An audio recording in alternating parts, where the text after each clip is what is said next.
Commanding General YAHANNA will be doing the opening of the Feast of Tabernacles in King James Castle. Finally, the truth about King James, a black man who helped to preserve and safeguard the Bible. Live September 29th, 2023. Commanding General YAHANNA live at King James Castle in Scotland. Come on down and support the I.S.U.P.K. UK. Lift the glass, come and join the brotherhood and drink with the ancient as we celebrate and keep the Feast of Tabernacles for our King Yahushua in King James Castle, bringing his crew of heavy hitters. Commanding General YAHANNA will put 12 chill General Muhammad scripture breakdown class up against anyone, against any biblical scholar, untested, unchallenged, I.S.U.P.K, undefeated. Leviticus chapter 23, the Feast of Tabernacles in a black man's castle, hosted in Scotland, the United Kingdom, UK. Commanding General YAHANNA will be doing the opening of the Feast of Tabernacles in King James Castle, Thursday, September 28th, Scripture Breakdown class. Friday, September 29th, there will be a King James Castle tour, also a Johnny Walker Distillery tour, and Friday night, the opening of the Feast of Tabernacles. Saturday, September 30th, we will have camp on the streets of England.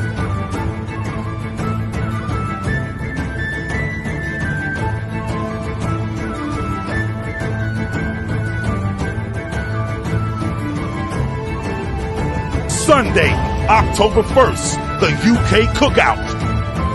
Monday, October 2nd, the Warwickshire Castle Tour.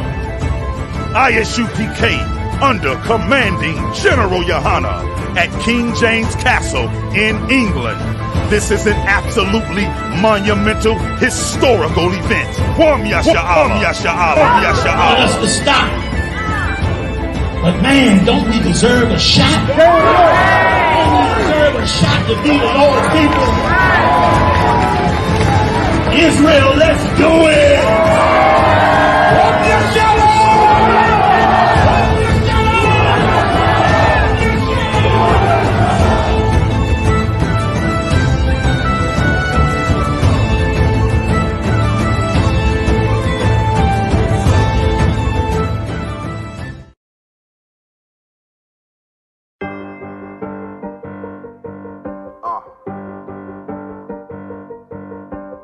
Yeah, on 44 shit, you know what I mean? Busy man, busy man.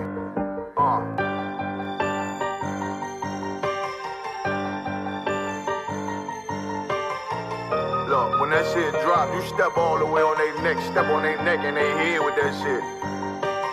Friday, I ain't show no mercy, we gon' show them boy what time it is. I pop out like I'm Samuel, I got time to kill. Haters thought I died, I survived. They don't know how I did it, got it out the mud, straight to glory. They don't know how I feel, he nice but he don't show them skills, how I show them skills. He ride but he don't work the wheel, how I work the wheel. They mad, I'm too solid, circle tight, yeah, vacuum seal. No, they want my life, I ain't worried, I got rank for real. I got real soldiers, kill foes.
Shalom. Shalom, Hakim. Yahabashim Shabbatah. Yeah. Okay, I mean, not seeing you, you know. Yeah, I know what happened yesterday as well. I'm just trying to fix it. I don't know what. Shalakia, Officer Raoub, what icon am I looking on the computer to remove the camera, please, if you could? Should be a camera sign. Yeah, it's what I'm looking Like for. next to the mute sign along the bottom. What sign, sorry? It's next to the mute sign along the bottom. Mute sign on the bottom. Or check if you're on like a laptop, check the URL to make sure you're giving the site permission to use your camera. Yeah, no, the site. I mean, I think I must have pressed a button because this is what's happened here. You know, it's luck here. I'm trying to get this up now. Let me try to fix it with you on WhatsApp. Just so if you could, yeah. So with the I.S.U.P.K. started at 1 West, 125th Street, under the command of General YAHANNA. And since 1969, we've been teaching the truth that blacks, Hispanics, and Native Indians are the real Jews according to the Bible.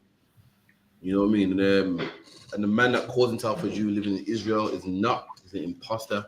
We can prove that with biblical history, archaeology, you know what I mean, the whole nine, prophecy, you know, pictures, photography, anyhow you want to prove it, we can prove it. You know what I mean? We've got class today, which is scripture breakdown class. So any questions you want to type in the chat, and we'll break it down for you. We got Alban from Manchester here, got Hakayan from London. We have class at 394 Lodge Road, Birmingham, B18 5PW, Monday, Tuesday, Wednesday, Thursday, 7 till 9 at 394 Lodge Road, B18 5PW. We also got the Lashawan Kodash class, which is every Saturday, 7 till 9, which done by Officer Alban. All you got to do is contact the school on 079 607 46784, and you can also be in that class and learn. We'll send you the link, we'll send you the alphabet so you can read along. Also, you can also find ISUPK UK at gmail.com, ISUPK UK at gmail.com. You also can log in online as well if you want to do that as well. I will teach you how about the genus in Hebrew. I will teach you the past tense, present, masculine pronouns, feminine pronouns, adjectives, the whole nine. You'll be a Hebrew scholar by the time you're done. By the time we finish with you, man, to make sure that get with that. Shalom to everyone in the chat. Shalom to Rakar Maya and Nakapai One West. You know what I mean? Any questions, make sure to type them in. My first things first. Any questions? So like I said, if I could. Go on. Could I get a breakdown also? So like the context around, let me get it. It's 1 Corinthians. 1 second. Yeah. Go on, sorry. Come on. It's 1 Corinthians chapter 12 and verse 2. I want to get the context around this scripture and why it says what it says in verse 2. So if I could, probably best to read from verse 1. Go on. So when the context of why it's saying what it's saying. Can't say. Go on. 1 Corinthians chapter 12 and verse 1. Now concerning spiritual gifts, brethren, I would not have you ignorant. Ye know that ye were Gentiles carried away unto these dumb idols, even as ye were led. Wherefore, I give you to understand that no man speaking by the Spirit of God calleth Jesus accursed, and that no man can say that Jesus is Lord but by the Holy Spirit. Okay, so you want to know the whole context of it? Let me see. Okay. Spiritual gifts. One moment. 2 seconds. 1 second.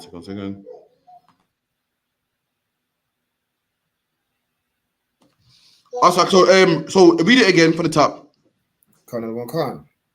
Now concerning spiritual gifts, brethren, I would not have you ignorant. So this is Paul saying concerning spiritual gifts. So he's saying now about talk about spiritual gifts. I won't have you ignorant. Meaning ignorant means not to know.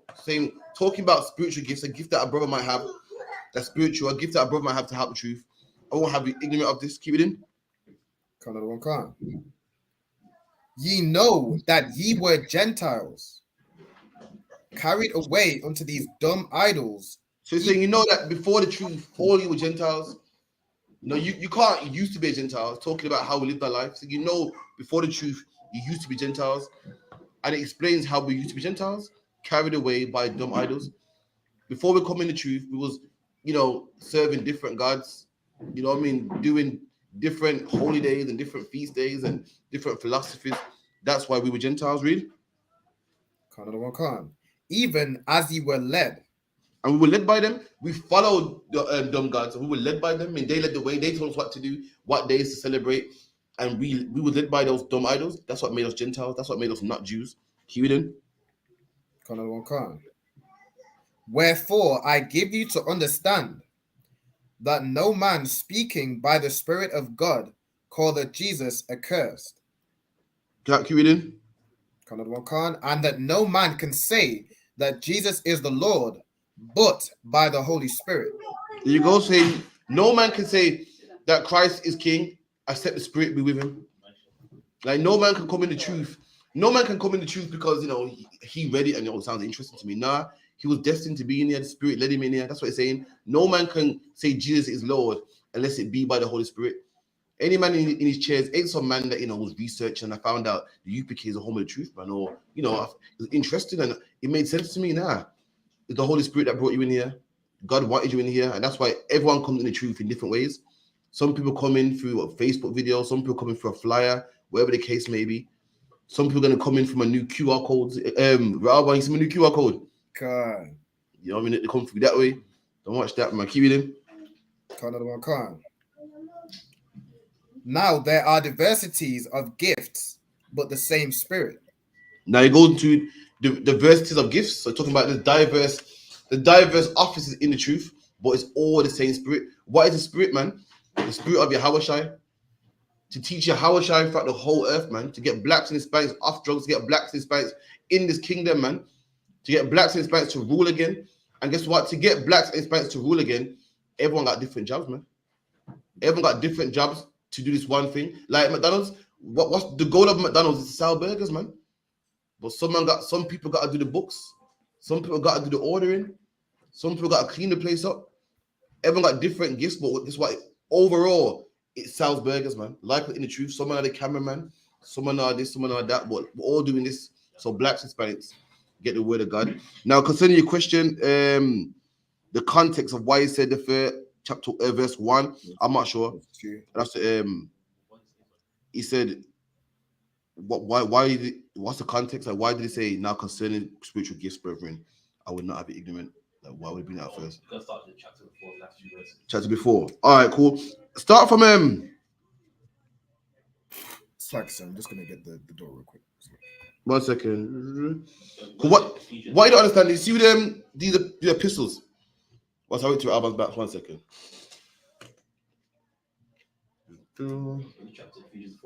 No, he wants to say 1 Corinthians 12. Oh.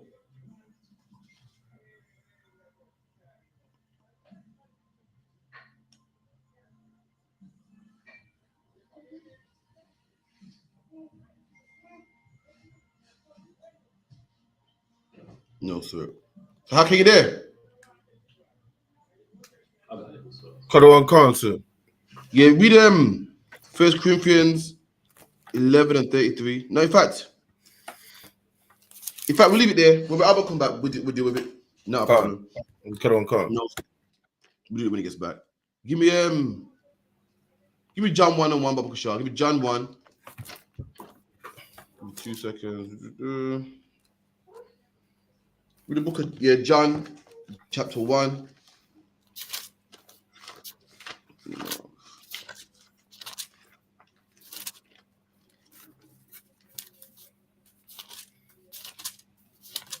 Okay, this is a scripture that my uncle tried putting me the other day, man. How can I wasn't having it? Give me John chapter 1 and 11. Okay, John 1 verse 11. He came unto his own, and his own received him not. So this is a famous Christian scripture, man. You see that Christ came to his own, he came to his own people, and his own didn't receive him. Who's his own? Jews, man. Blacks, Hispanics, Native Indians. They say Christ came to his own people, and his own people received him not, which we know. They crucified him, called him names, parted his garments, wouldn't listen, say, who are you? Why should we listen to you? They called him a madman, called him all types of names. Read that again.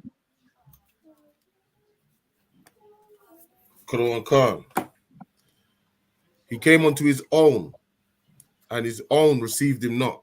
And Christ came to his own, and his own received him not. So Christians love the scripture, man. Christians love the scripture and say, Christ came to his own, and his own didn't receive him. His own didn't receive him. They didn't accept him. They didn't accept his teachings. Keep it in.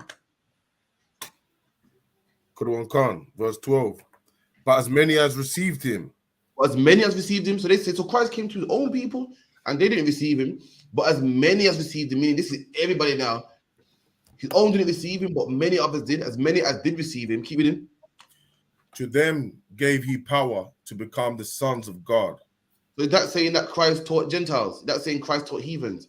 Does that mean that because the masses of people didn't believe on Christ, that Christ went somewhere else? Does that mean that, Hakaya? What's that saying?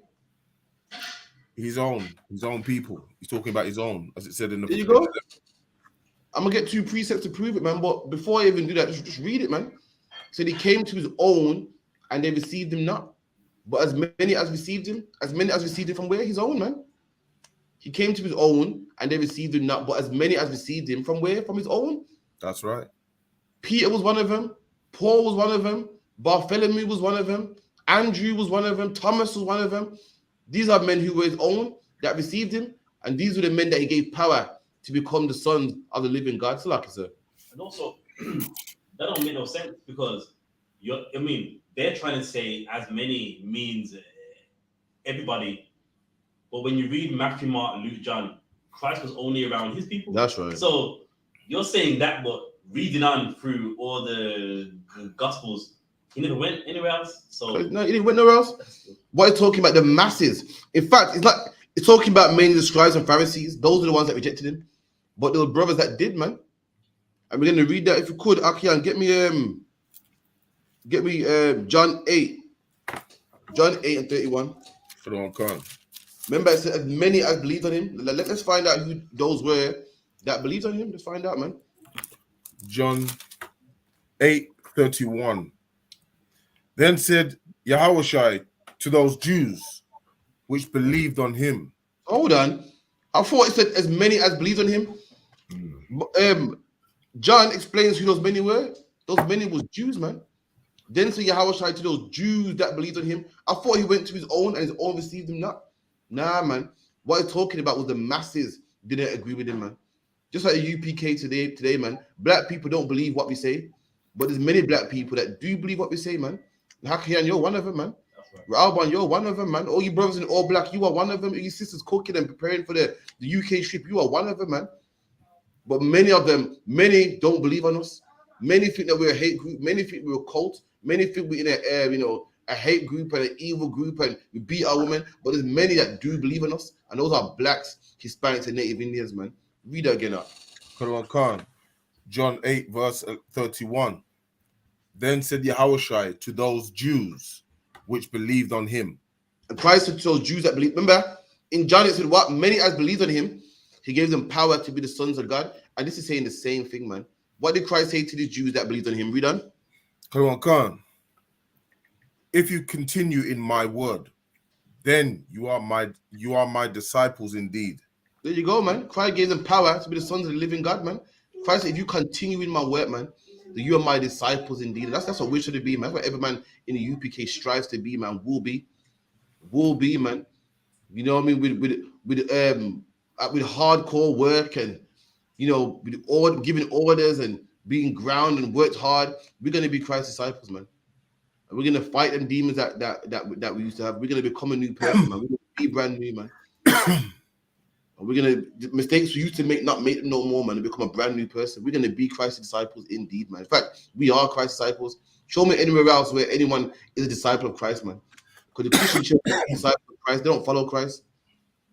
All these fake Israelite groups, they don't follow Christ, man. The Muslim mosques don't follow Christ. Only in the UPK are you gonna find the disciples of Christ, man. Right here. It's like you said.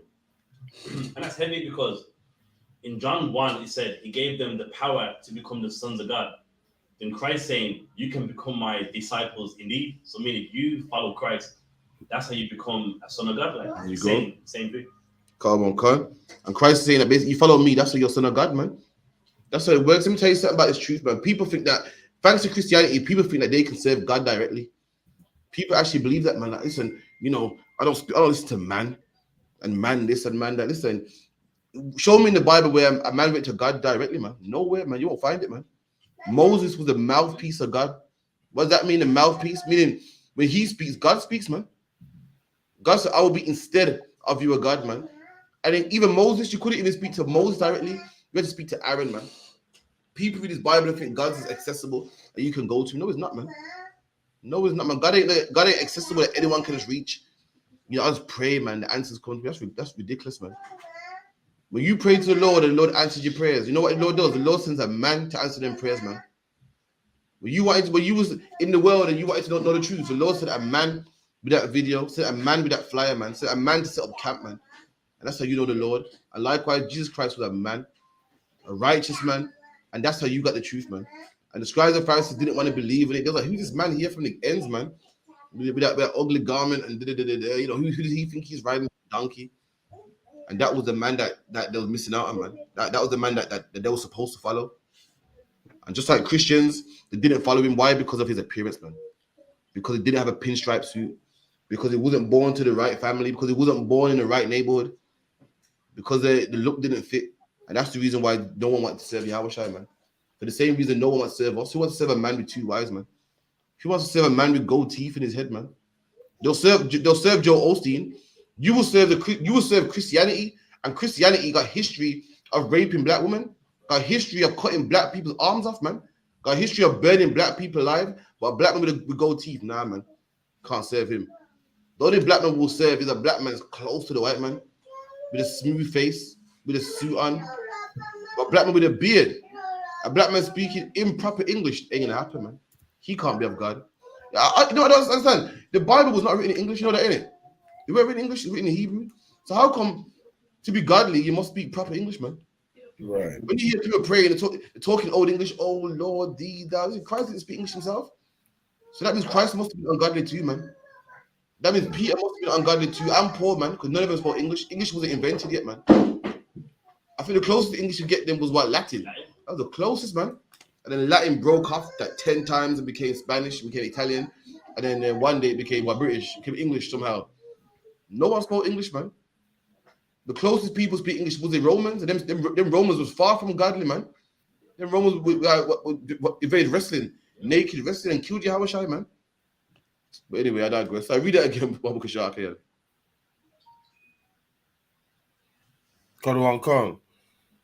John 8:31. Then said Yahushua to those Jews which believed on him. There you go. And Yahushua had Jews that believed on him, had black men, Hispanic men, and native Indian men that believed on him, men that saw his campus, you know, he's right, man. Men that saw his teaching and say, he's right, man. And guess who those were, man? The 12 disciples, man. Guess who those were, man? When Christ sent them out in twos with those men as well, man. It was the people that Christ fed on the green grass, man. When he fed, how much was it? Thousands with bread and fish. Those are the men that believed in Yahushua, man. Mm-hmm. And those that didn't believe in him was the what? Scribes and Pharisees, man. Big sects back then. Today you got the Christian church and the Muslim mosque. Those are the big sects today in the black community. The most powerful sects in the black community. Back then we had sects too. Sects meaning S-E-C-T-S, not S-E-X. We had sects, man, divisions. And scribes and Pharisees were the biggest of others. Those were the Essenes and whatever the case may be. But those were the two biggest, man. Just like today, if you're in Britain, the two biggest parties are what? Labour and Conservative. The two biggest. But there's others, man. There's loads. But those are the two biggest, the two populist. Like, if you was around, you have to be one of them. Like Jamaica, JLP and PNP, the others, but those are the two biggest. If you speak to a man, most likely going to be a scribe or a Pharisee. And those people there didn't accept Christ. So therefore, everyone else never. They thought, well, you know, the scribes and Pharisees don't accept him, so why should I? The scribes and Pharisees don't accept him, and they know everything. So then why should I? And those are the people that didn't accept Christ, man. It wasn't all of Israel, man. In fact, give me Luke 9 and 22.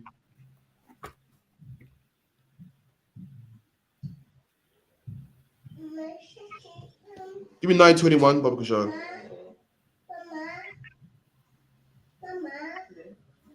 Any questions? Line them up. 9:21, Salakia.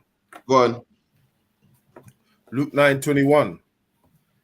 And he straightly charged them and commanded them to tell no man that thing, Keep it in. saying that the Son of Man must suffer many things. There you go. And Yahushua is prophesying, man, letting the disciples know that listen, the Son of Man, meaning him. So more, I keep going off with more slang in the Bible. Son of Man. You know how black people speak in the third person.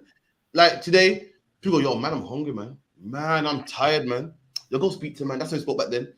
He said, the Son of Man, meaning me, I must suffer many things. What's the many things? Being ridiculed, being put on a cross, being killed, thorns around his head. These are the things we're talking about. So the Son of Man must suffer many things. Keep it in.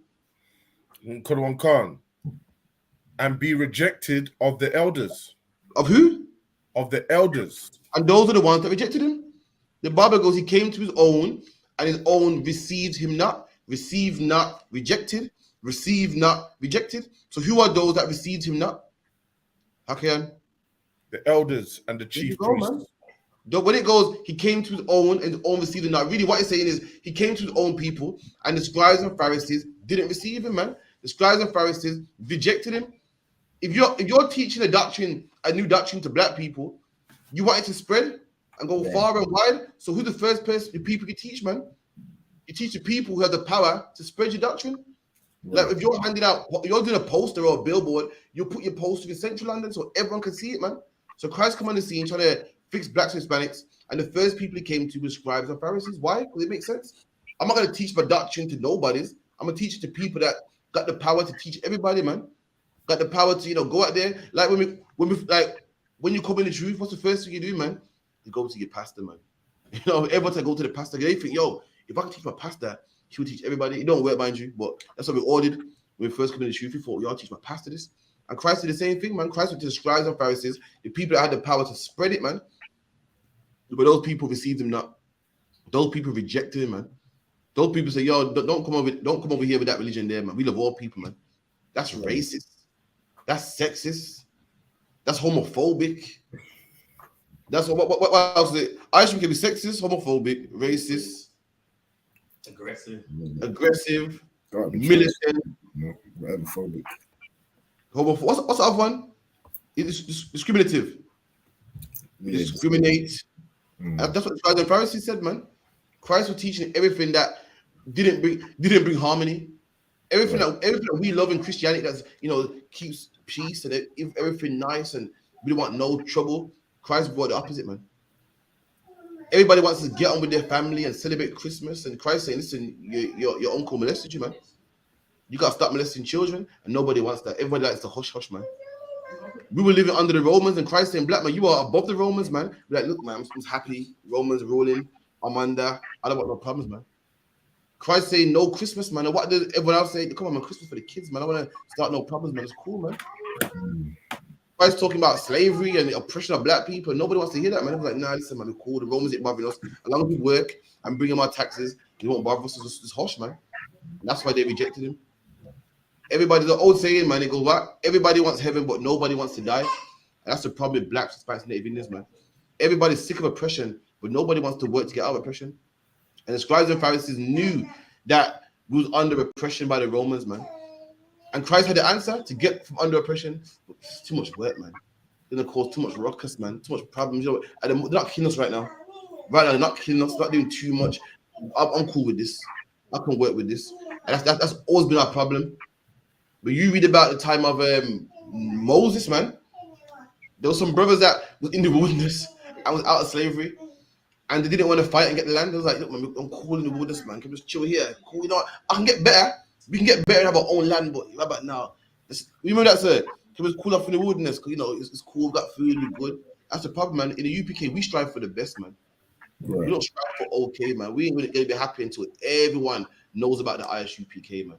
That's right. It's not, I keep digressing. Read that again, please, Baba Kushar.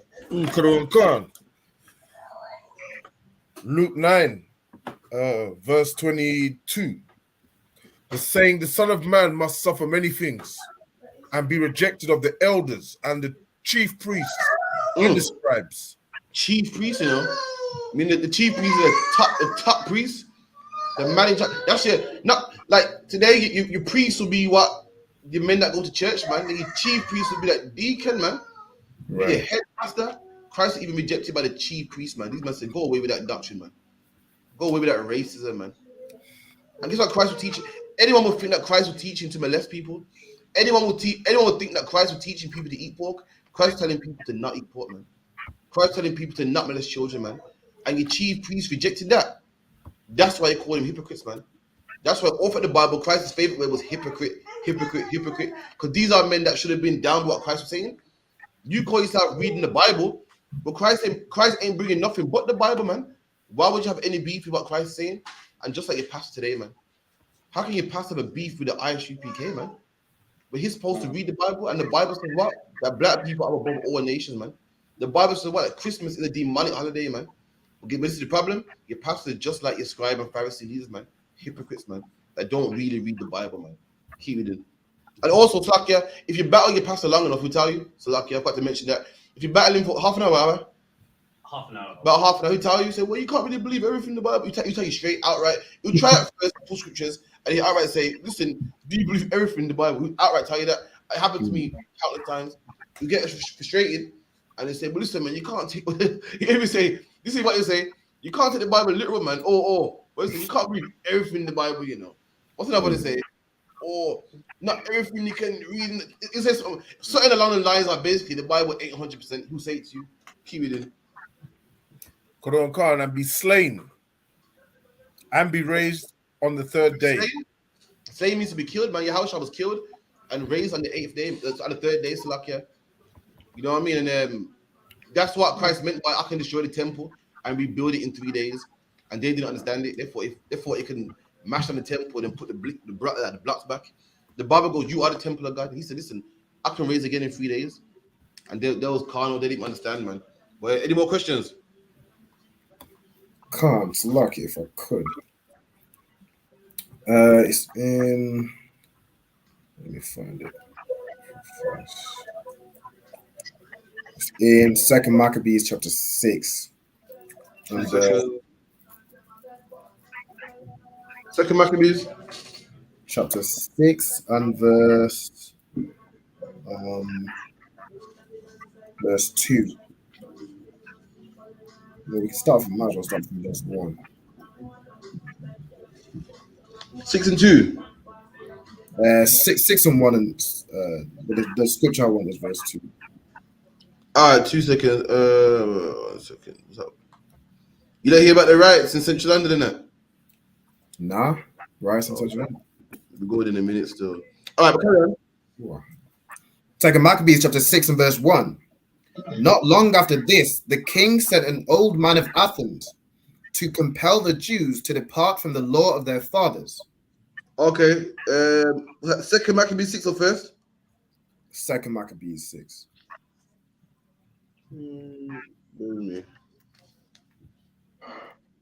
Okay, so what's the part you want, sorry? Part 1 is in verse 2. All right, read that again from the top. Can't. But 2nd Maccabees 6 and verse 1. Not long after this, the king sent an old man of Athens to compel the Jews to depart from the law of their fathers. Okay, now you see this. This is sick because right about now, Maccabees is when we was fighting against the Greeks, which are white people, Caucasian people. And the same tactics they use today is the same tactics they used back then. So the king of Athens is the capital of Greece. Yeah, of Greece today actually. And he sent a Jew to us. He sent one of us to compel us to break the laws of God. What does that sound like today? That sounds just like the Christian church. There you go. Sounds just like the Christian church. They get one of ours to influence us, man. When they want when they want black people to be LGBT, what they do? They get one of our singers, man. They say, guys, nothing's wrong with it, man. You're just ignorant, man. You gotta stop this hate. And black people go, yeah, you're right. The wheel out Puff Daddy or the wheel out P Diddy or Troy McDonald, I said, God, whenever we're rioting and we're angry, we've been oppressed, we're rioting and we're looting, they wheel out one of our black celebrities, they wheel out one of our own, he compels us to stop, man. Guys, stop it, man. We gotta stop that, man. Too much hate, man. Whenever they want us to, smoke weed, they'll wheel out Snoop Dogg. I say this from the earth. They always get one of our own. Why? Because they can relate to us. And we see him doing it. We think, well, it's okay, man. And they did the same thing back then. Whenever they want black people to be, I guess what they did in slavery too, man. If you ever know about, everyone says your Uncle Tom, your Uncle Tom. Uncle Tom was an actual man. Right. Was an actual man. Uncle Tom was a black man that they got from slavery, and they treated him good. They treated him good, man. They treated him good and made him a Christian. So every black man would look at him and go, you know what? If I want to be treated good, I'm going to be like him. And that man was called an Uncle Tom. And that's how black people thought, wow, I want to be like him, man. And over time, black people start cutting their face and shaving their beard because they saw how Uncle Tom got treated and thought, I want to be just like him. And likewise today, whenever it's an LGBTQ, they do an interview with one of our celebrities and they say, yo, Beanie Man, what do you think about the LGBT? And he goes, boy, man, it's ignorance, man. It's ignorance to hate people because you don't understand them. Or they get Neo to make an apology. Or they get Neo that said something the other day about the LGBT and he made an apology. You get one of our own. And because they're famous, the masses will go, you know what? He's right, man. We got to stop this, man. You know what I mean? We got to stop, man. In fact, let's support that community. In fact, let's be a part of that community. Nothing wrong. He's right, man. Keep it in. Another one, Khan. And not to live after the laws of God. There you go. And this man told our people, come on, guys, man. You got to come with the times, man. That Bible's old, man. You want to forget living in the ways of God, man. Let's start living in the way of the Romans, man. That Bible's old. It's an old book. And that's what they do. They get one of our people to change our minds, man. One of our people to say, stop that, man. And this man came in and compelled us to leave the ways of our God and follow the ways of the heathen. To leave Passover but start going to the gymnasium. To leave Passover but start celebrating Zeus and Poseidon and all them Greek gods, man. Keep it in. Come on. It's like if I could.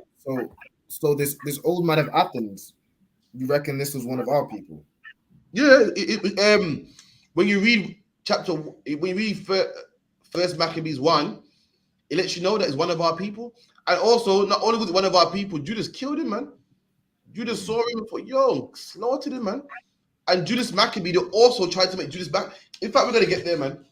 They outright said to Judas Maccabee, yo, listen, Judas, man, you got a big reputation, man. Your name rings bells, man. They said, come on, man, I beg you be the first, man. We pay you good. Right.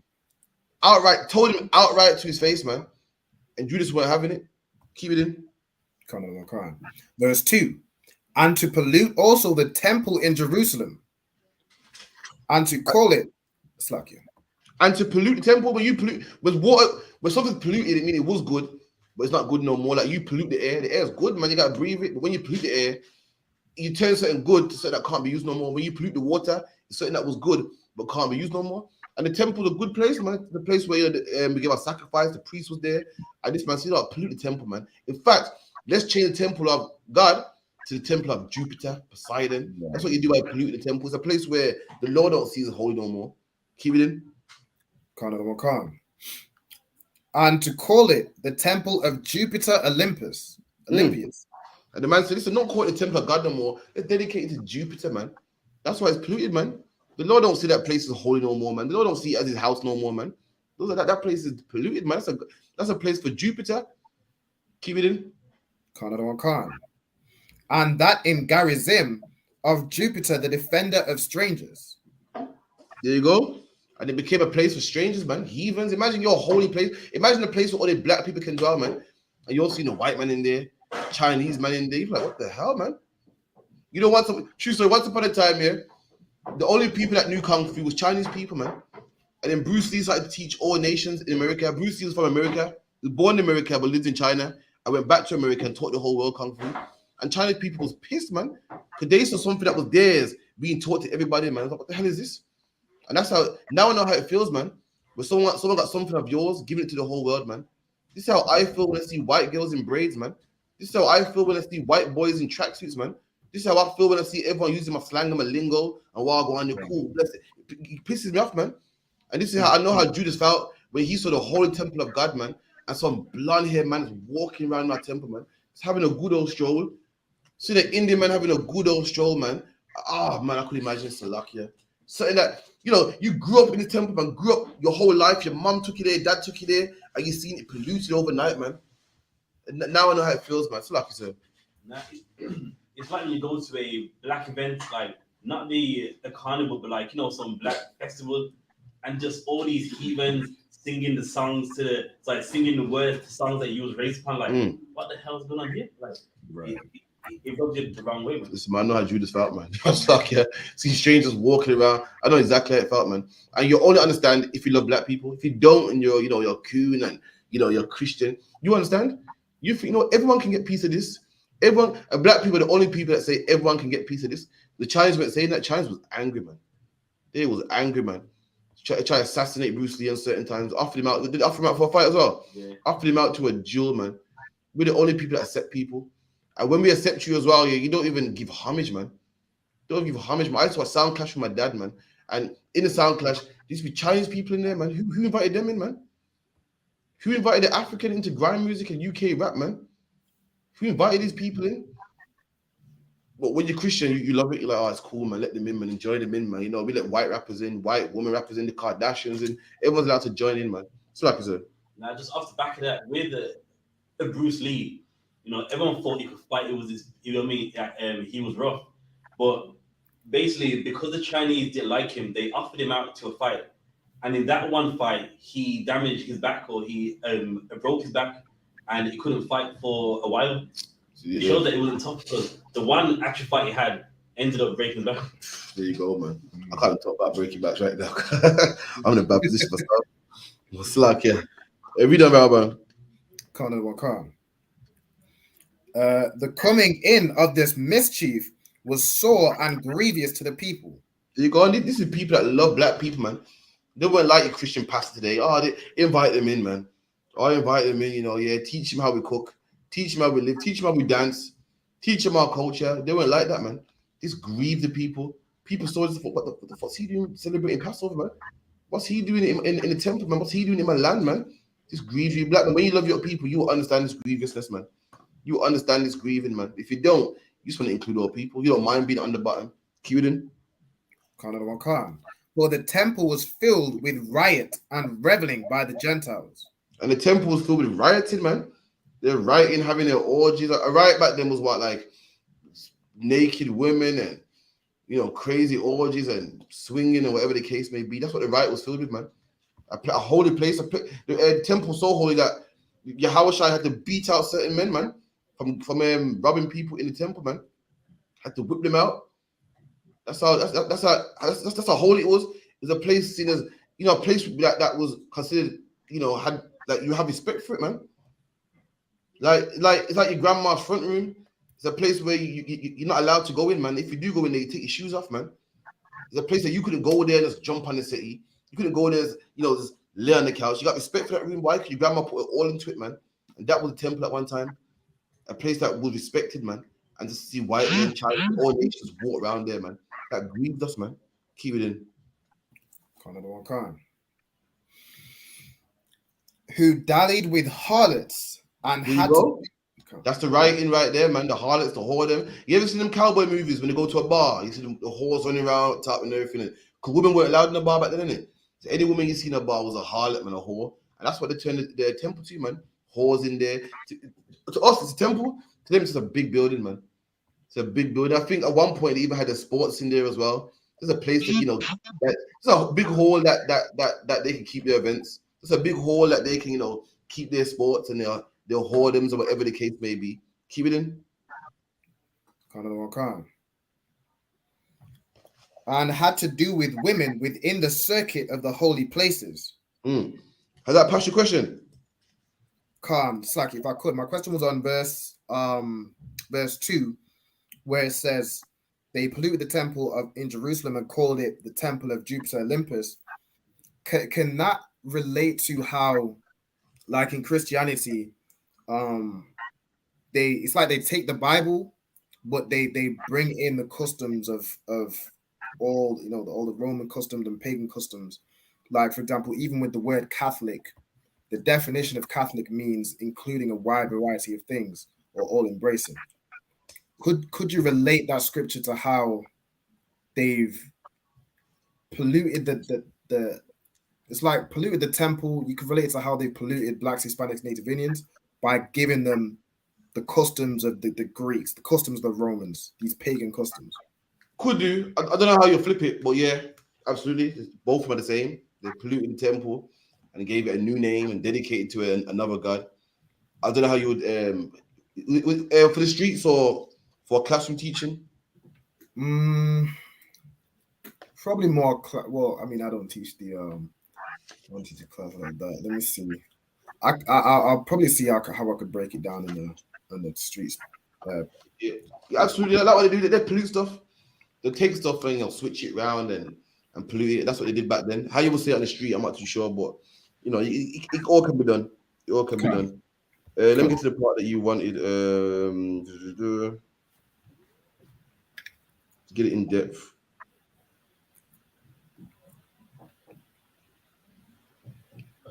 Matthew 1:11 about wicked men that destroy the heathen. Okay, give me First Maccabees 1 and give me about 11. Come on. First Maccabees chapter 1 verse 11. In those days there went out of Israel wicked men who persuaded many. So you stop there. So in those days were wicked men from where? Israel, man. That persuaded many. Remember in Second Maccabees said these men what? Persuaded people, man. Now it lets you know their nationality. These are wicked men that persuaded men. And let's find out what they persuaded people. Keep it in. Saying, let us go and make a covenant with the heathen that are round about us. And these men persuaded other men, saying, listen, drop that Bible, man. Come on, man, let's make a covenant with heathen. Allow Passover, man. Let's do Christmas, man. Let's do Easter, man. Come on, forget that, man. Oh, that's old, man. It's in the past, man. They went around persuading men to drop the customs of our fathers, man. To entice us, man. To change our minds. Keep it in. Another one, Karen.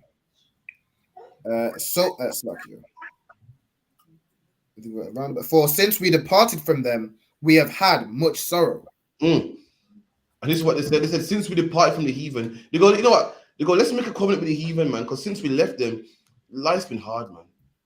This is like, what's that favorite word? What's that favorite saying? People say, what's that favorite slogan black people say about white people, man? And the Looney Tunes you say it as well. It's demonic, man. Anyone know? Can't beat Slacker. Can't beat them, join them. There you go. You can't beat them, join them, man. That is demonic, man. Number one, you're not supposed to beat him. Christ is gonna beat him, man. And that, imagine as a black child growing up hearing that, man. Cartoons are our first teachers. You know what I mean? If you got parents that work hard, thanks to the oppressor, he works our mothers to the bone. So they're too busy working. So while they're working, guess who's raising us? Bugs Bunny, man. And Bugs Bunny telling you, well, you can't beat them, join them. By the time you hit your 30s, black man, you are a good old Christian, man. By the time you hit your 30s, black man, all the stops and frisks you're getting, all the beatings you're getting by police, all every job you get fired from, you're in your mind, you thought, well, I got a fight left. I can't fight them. Let me just join them. Let's be a Christian and to shut up, man. That's what these men said here, man. He said, since we left them and we voted and we tried to be independent, it didn't work for us, man. Let's just join them. We can't beat them, join them. He said, since we departed from the heathen, we had much sorrow, man. Do you know, black man, when you depart from the heathen, things are going to be easy, man. Everyone knows that. When we left Egypt, things were easy. You come from a land where you're fed every day to a land where you got to fend for yourself. Ain't going to be easy, man. You're going to get sorrow. And then weak brothers think, oh, you know what, I can't be bothered, man. It's too much work. Let me just join them. That's what these brothers said, man. So for everyone to fight, it's going to be too much. Since we left them, we had much sorrow, man. Since we left them, we actually got to buy our own food now because they won't support us. We have to go do this by ourselves. And they want our life, and they want to kill us, and they won't give it down good facts for them. And they won't do this for us, and they won't do that for us. You know what? Let's just join them, man. That way, listen, if we join them, we get benefits back. If we join them, we get job seekers allowance back. If we join them, we get them crumbs back, man. We get the food bank. It gives a food bank food back. And they give us a 10% discount at Costco's again, man. They give all those things we want back, man. That's what they said. They said if you can't beat them, just join them, man. Keep reading. So this device pleased them well. And this device pleased them. So yeah, it sounds good. Many people heard the device and go, yeah, man, it sounds good, man. It's true, man. I'm tired of being hungry, man. Yeah, man, I tried the whole stand-up tall black thing. Didn't work for me, man. You know, if you're from the UK, the Rasta movement was big in the 80s, man. 80s, 70s, 90s, man. And what happened to those men? Those men gave up, man. Don't work, man. The police are beating us up, stopping, frisking, and riot after riot, and I can't get no job, man. They see me come with my tam and my dreads, and everyone's just, you know, against me. And from a step through the door, everyone just, you know, is against me and won't give me the job just to have a look. And what did they do, man? So you know what? Let's just leave it, man. Because, you know, since we departed from the oppressor and tried to be independent, we had nothing but sorrow, man. We had nothing but stop and frisk, nothing but job after job after job that decline and decline and decline. So you know what, guys, let's all get ourselves a white woman, man. Let's shave this beard off, man, because it's too much sorrow for me, man. Too much police beating me up, man. This is the last time I get beat up by the police. This is the last time I step into an office and they look at my hair and go, you're not getting this job. It's the last, man. So you know what? I'm gonna depart because, boy, since I tried to, you know, start a thing, I've had nothing but sorrow, man. So like I said. Now it's heavy that you said that. It was about 3 years ago. I gave a flyer onto a man, and he goes, "Look, man, you know, I see what you're trying to do, but listen, man, you know, in the 80s, I was a Rasta man, you know. Now remember now, he's saying he was a Rasta man. He had no hair, no beard, no nothing. But he's saying, listen, I was a Rasta. My locks were down to my ankles, man. Had a beard and all that." And he goes, "Listen, man, you know, he just said it never worked. I see what you want to do, but I've done that before." I was there with you. I was there with you, man. Was that camp and a man came up to us and said, "Listen, I was a Rasta." If occasionally you hit the mic and got suit trying to do, but it don't work, man. It's basically telling us, guys, just give up, man. It's saying, just have fun, just give up, man. And that's the same spirit these brothers had here. And not only did they have it, they was persuading the others, man. They're trying to persuade everyone else, you know, it's true, you know. Keep it in. Then certain of the people were so forward herein that they went to the king, who gave them license to do after the ordinances of the heathen. Some of our people went a bit further, man. They were forward, and they went to the king and they gave him a license, man. They gave him the okay. You know what I mean? There's certain things that you couldn't do in Jerusalem, else you would die, man. They went to the king, the white man at the time, that beat our country and took over. He gave him a license, man. He made it okay for you to be a sexual deviant. He made it okay for you to rename the temple after Jerusalem, Jupiter, Salakia, and not die. He gave him a license, man. Keep it in. Whereupon they built a place of exercise at Jerusalem, according to the customs of the heathen. Keep it in. The part I want you to get, once I keep it in. And made themselves uncircumcised, and forsook the holy covenant, and joined themselves to the heathen, and were sold to do mischief. Sorry, bear with me.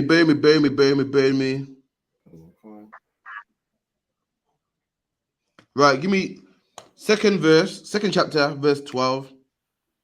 So that's Maccabees chapter 2 and verse 12. And behold, our sanctuary, even our beauty and our glory, is laid waste, and the Gentiles have profaned it. There you go. So the brother, I'm gonna skip due to time. The brother called Matthias, man, or Matthew. He saw this man. He's looking. Go, look at this man. Our fame, the things that make us special, man, is given to the Gentiles. Now today, that's glorious. Today, it's good to have a white man in your church. It shows that I ain't racist. I accept people. It's bad to segregate. Don't ask me why. Today, it's good to have a white man rapping in your rap group because it shows that, look, I ain't racist. It's good to be mixed and have all this diversity. But back then, these brothers had integrity, man. And they saw Gentiles in their temple, and they called it profane, man. They didn't call it diversity. They didn't call it I'm not racist. They didn't call it all-inclusive. They called it profanity, man. To have a white man in your country is profanity. To have another nation serving your God, walking in your country, taking what's yours is profanity, man. It's profane. It's not clean. Keep it in.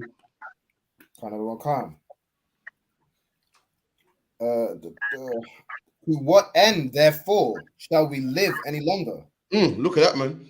To have a white man in your group, black man, it's better to die. He goes. Today, you got black man, you got white man in your rap group. You think he's blessed in your rap group, man? But white guy here, man. Go on, show me what skills you got, man. Matter of fact, to the white man in your rap group profanes your rap group, man.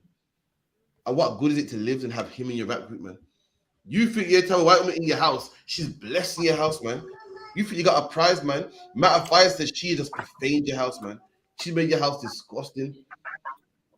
You invite into your culture. You feel that they're blessed in your culture. You feel it's good to have. Look at this. White man wants to be here, you know. The Bible goes, they are profaning, having them around, they are profaning your culture, man. They make it disgusting by being around, man. And it's that bad. They say, listen, why should I bother live, man? You know what? I've had people that are in wheelchairs and they say, I'd rather be dead. Or people, you know what I mean? That's what he's saying. Say, to have him around, I'd rather die, man, than to share my culture with some heathen, man. To share what God gives to me with some heathen, man. Have you seen people that, you know, there's people that go through certain tragedies and they say, you know what, to be alive, I'd rather die. Or people say, if my son was, you know, LGBT, I'd rather die because they can't bear to live with, you know, that visualization of the son with another man. They'd rather die. And Matt Fies the same thing, man. Matt Fies didn't glorify it. He said to see an oppressor in our temple, an Elamite in our temple, a Chinaman in our temple, in my culture, I'd rather be dead. I'd rather die, man. That's the man with the right there, man. Keep it in. Can't. Then Mattathias and his sons rent their clothes and put on sackcloth. And these men and his sons rent their clothes, man. The sort of rip their clothes. Renting your clothes back then was a sign of mourning, man. You rip. It's so sad. You rip your clothes. You know how expensive clothes were back then. Y'all keep saying it, man. We think clothes is cheap, man, because of something called Primark, man. Today, clothes is cheap because why? The oppressor got machines, man. We can push a button and make 10 shirts in a second, man, of all different sizes. Back then, to get a garment made for you, you had to go to a tailor yourself, and personally, he had to measure you personally. He had a needle and a thread, man. He didn't have the machines. It took time for him to make your garment, man. And if it takes him time to measure your garment, if it takes him time to, you know, thread your garment, how much do you think he's charging, man? It's not going to be cheap, man. He has to go out there and get the material. Back then, today, you can get the same top in 5 different colors, man. I have that in blue, that in green, that in yellow. Back then, to have a top in green, it had to be dyed, man. To get a top in yellow, had to be dyed as well in ink, man. All these things are expensive and take time, and they're time consuming, man. You could imagine how much it cost. And this man's so sad, he ripped that expensive garment, man. You know, you're sad and you're down, you're out, you don't even care no more. You break your phone. Your phone's a brand new iPhone, it costs money, but you're so sad. Just fuck that phone, man. Bang. He's so sad. He's like, damn this garment, man. Ripping the garment that takes time to make. That's how sad it is, man. You know what I'm saying? You ever seen a movie when people they're upset and just trash the whole table? And you think, yo, there's stuff on there, man. That's not a fire right there. And his son's so angry, just rip their garment, man. Keep it in. And mourned very sore. And they mourned, man. To mourn, you mourn when someone dies. You mourn when you're really, really sad. And these men mourned, they cried like someone died, man. They cried like someone they loved just passed away. Keep it in. In the meanwhile, the king's officers, such as compelled the people to revolt, came into the city Modin to make them sacrifice. There you go. So the king's officers came to where Mattathias were. Mattathias dwelled in Modin, and they came to give a sacrifice. Keep it in. And when many of Israel came unto them, Mattathias also and his sons came together. So they had a big meeting. So, yo, listen, we're going to have a sacrifice. And Mattathias came also, man. He came to this meeting to see, you know, what's going on. You know, are you going to declare war against us or not? He came to see what the deal was. Keep it in. Then answered the king's officers and said to Mattathias and his son, thou art a ruler and an honorable and great man in the city. There you go, man. It's coming to it now. You go, Mattathias, you got a big reputation, you know. You're famous. A lot of people know about you. You know what I mean? Your name rings bells, man. You're popular. You've been around for a long time. You're very, very famous, man. You know, you got a big influence. That's a big one now. Influence, like these YouTube influencers. If you want to sell something, what do? Pay an influencer, man, and they will promote whatever you're selling. They'll promote your drink. They'll promote your clothing. They'll wear your brand, and they try to do the same thing to Mattathias, man. So Mattathias, you got a big influence, man. You know what I mean? And listen to what they ask him to do. Keep it in. And strengthened with sons and brethren. And you got he strengthens too. So you got, not only are you famous, you got brothers backing you, man. You got strong backing, man. You're not soft. You got brothers and sons, and you got strong backing, man. Like you got what we ask you to do, you could do it, and you got brothers that will back you up as well, will support you and help you with this as well. Keep it in. Now therefore, come thou first and fulfill the king's commandment. And so you know what? It's best that you do this first, man. Come down first and do the king's commandment, man. They asked Mattathias why, because he was famous, man. Asking black people, and look what he said, calm down first. What does that sound like today? Calm down first. You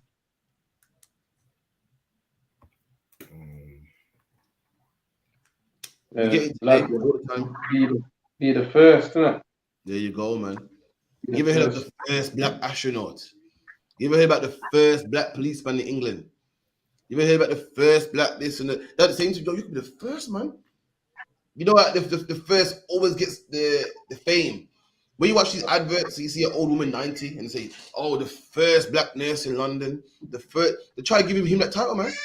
So matter of fact, you do this. Listen, you could be the first, man. You could be the first black Greek man. Come take this, man.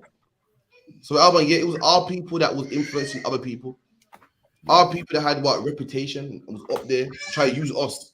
So our people go, raw. Well, Matt Fires did it. You know, well, Matt Fires, he's rich, he's popular. He says, okay, so I'm gonna do it too, man. Keep it in. Like as all the heathen have done. And he goes, like as all the heathen have done means, no, just do what we do, man. It's no big deal, man. Just follow us, man. Keep it in. Yea, and the men of Judah also. And the men of Judah also, meaning, don't feel no way, man. Your brothers are doing the same thing, man. Right. You know what I'm saying? Don't feel no way about, being a sexual deviant. Everyone does it, man. 2023. Don't feel no way about smoking weed, man. It's not smoke weed, man. It's it ain't nothing, man. Keep it in. And such as remain at Jerusalem.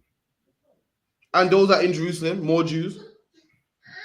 So shalt thou and thy house be in the number of the king's friends.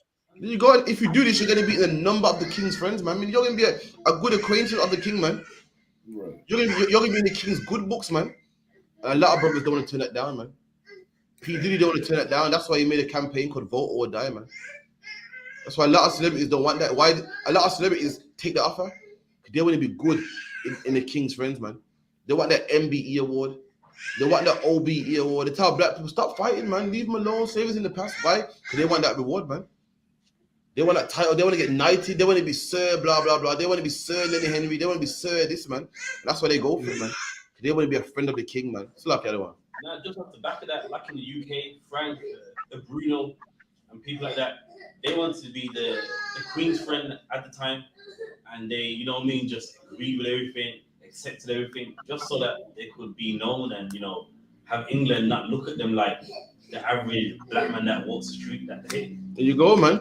And any black man born in the 60s with the MBE award, like Frank Bruno, Lennox Lewis, Chris Eubank, man, that's one of the most racist times in the UK, man. You know what I mean? That you must hate black people.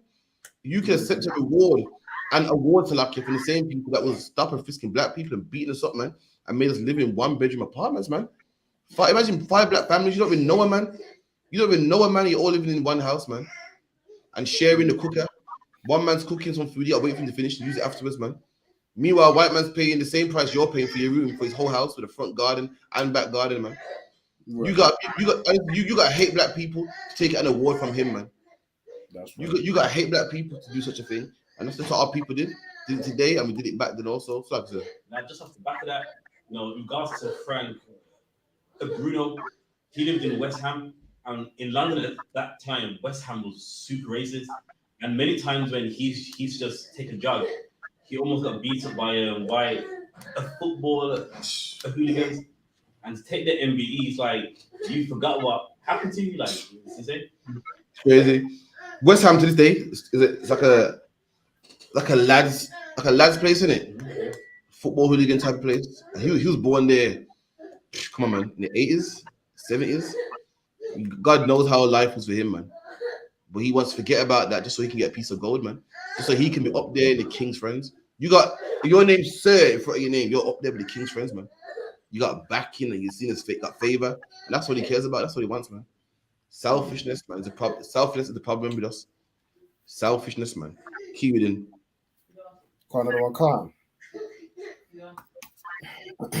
And friends, and thou and thy children shall be honored with silver and gold and many. Yeah, man.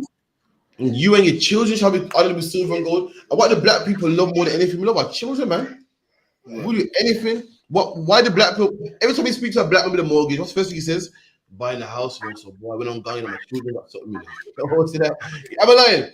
Yeah, I'm doing this, so my children can do this, man. But why working 4 or 5 jobs? Why? So my children can go to this and my children can get that, man. He's saying this will be children are sorted, man. You're gonna get that scholarship. You do what we actually do, your children will get into that college, man. Your children will get this, will get that house, will get this property, to get whatever you want, man. This man trying to seduce, Matt of Fives with all the great things that a black man wants, man, or a black man needs. Keep it in. Khan. Then Mattathias answered and spake with a loud voice. There you go, loud voice, man. Right. When you think about the Bible, you think about men speaking soft and hear thee. Listen, nah, man. You say UPK is too loud. You know why? All the men above us, all the men before us was loud just like us. Mattathias is vexed, is shouting in the king's place right now, man. Right. This is what you call masculinity, man. All throughout the Bible. Mattathias said with a loud voice, man. I can picture it right now, man. Shouting the odds and shit. It's a luck. Yeah, keep it in. Khan. With a loud voice. Though all the nations that are under the king's dominion obey him and fall away every one from the religion of their fathers and give consent to his commandments, yet will I and my sons and my brethren walk in the covenant of our fathers. Look at that, man. Imagine in the presence of the king's chiefs and captains, man. A place where you got to show respect. It's like shouting in the library. Imagine if you're in front of the king's chief and priest and you're shouting, man. Right. That's how masculine it was, man. It was like you, man, in central London shouting at us, man. Like, I ain't gonna celebrate shit, man. Listen, you man can do, but I ain't doing it, man. That was Mattathias. In a place of respect and honor, man, shouting at us, man. That's the men that we serve, man. That's the spirit of the UPK right there. You think to be godly, to be soft. Excuse me, I decline. Well, what's the words that I got to? May I be dismissed? I'm a kindly decline your request. Right. Man. He said, damn, I would never, man. You can take the offering. But he was going in on them, man, shouting with a loud voice, man. Just like how we get down the UPK, man. We don't say, sis, please stop wearing them clothes. Listen, we call you a whore, man, Salakia. We call a spade a spade. Put some clothes on, man. That's how drug dealers are. Listen, they're disgusting animals, man, that kill their brothers, man. And we get that spirit. Why? That's our spirit, man. That's how the men have always dealt with it in the Bible, man. Have always moved like that in the Bible. Salakia, we done? Khan. God forbid that we should forsake the law and the ordinances. God forbid means no. So I would never forsake the laws and ordinances, man. So these men got stripes on their shoulders, man. These men got. Remember who's talking to? These men got badges, man. These men are up there. Imagine you speaking to the SWAT team and the CIA and special forces and the King's Guard, man. Right. In a place of what's the word? Respect. You're like, I would never, man. You man can do, but I would never do it, man. Take the offer, you can shove it where the sun don't shine. That's how Mattathias is going on, man. Right. In front of these captains and officers of the king, man. Keep it in. We will not hearken to the king's words to go from our religion either on the right hand or the left. Listen to the king. They said, listen to the king to the king. They say, I'm not listening to the king, man. He said, your king that you love so much, I'm not listening to him. I'm not going to listen to his commandment, man. Not to the right or the left. Disrespect to the man right there and then, man. Keep it in. Now, when he had left speaking these words, there came one of the Jews in the sight of all to sacrifice on the altar which was at Modin, according to the king's commandment. Look at that, man. Mattathias was blazing for 5 minutes. And after he's done, it's like what he's saying was in vain, because after we started blazing, a man came to sacrifice pork anyway. A man came to sacrifice to their gods. And after all that, he's saying, we're not going to do that. We ain't going to sacrifice to no other gods. And after all that, a black man has walked past and said, oh, I'll do it. He'll say, nah, man, we ain't got to be sexual deviants, man. Don't put a lifestyle on. So black man goes, I'll do it. I'll take it off. Keep it in. Which thing, when Mattathias saw, he was inflamed with zeal. So Mattathias saw it, it blazed on him, and he sees this coon walking past, man, sacrificing. And when he sees it, he gets inflamed, he gets angry, looking like this, like, yo, he couldn't believe it. Keep it in. And his reins trembled. Break that part there. What does it mean his reins trembled? Say if I could. So he was riding on the horse, he was holding the reins, and he was so infuriated that his fists were trembling. Here you go. Imagine Albert, you're in camp. Just imagine, and it's a hot day as well, and you got all these oppressors and Chinese and all nations against you, calling you racist, and you're blazing, and you're bringing out history and the oppression of black people, how much the white man hates us, and we crammed us into the apartments and council things and drugs in our communities, and you bring out the books and you read that, speaking, sweating the whole nine.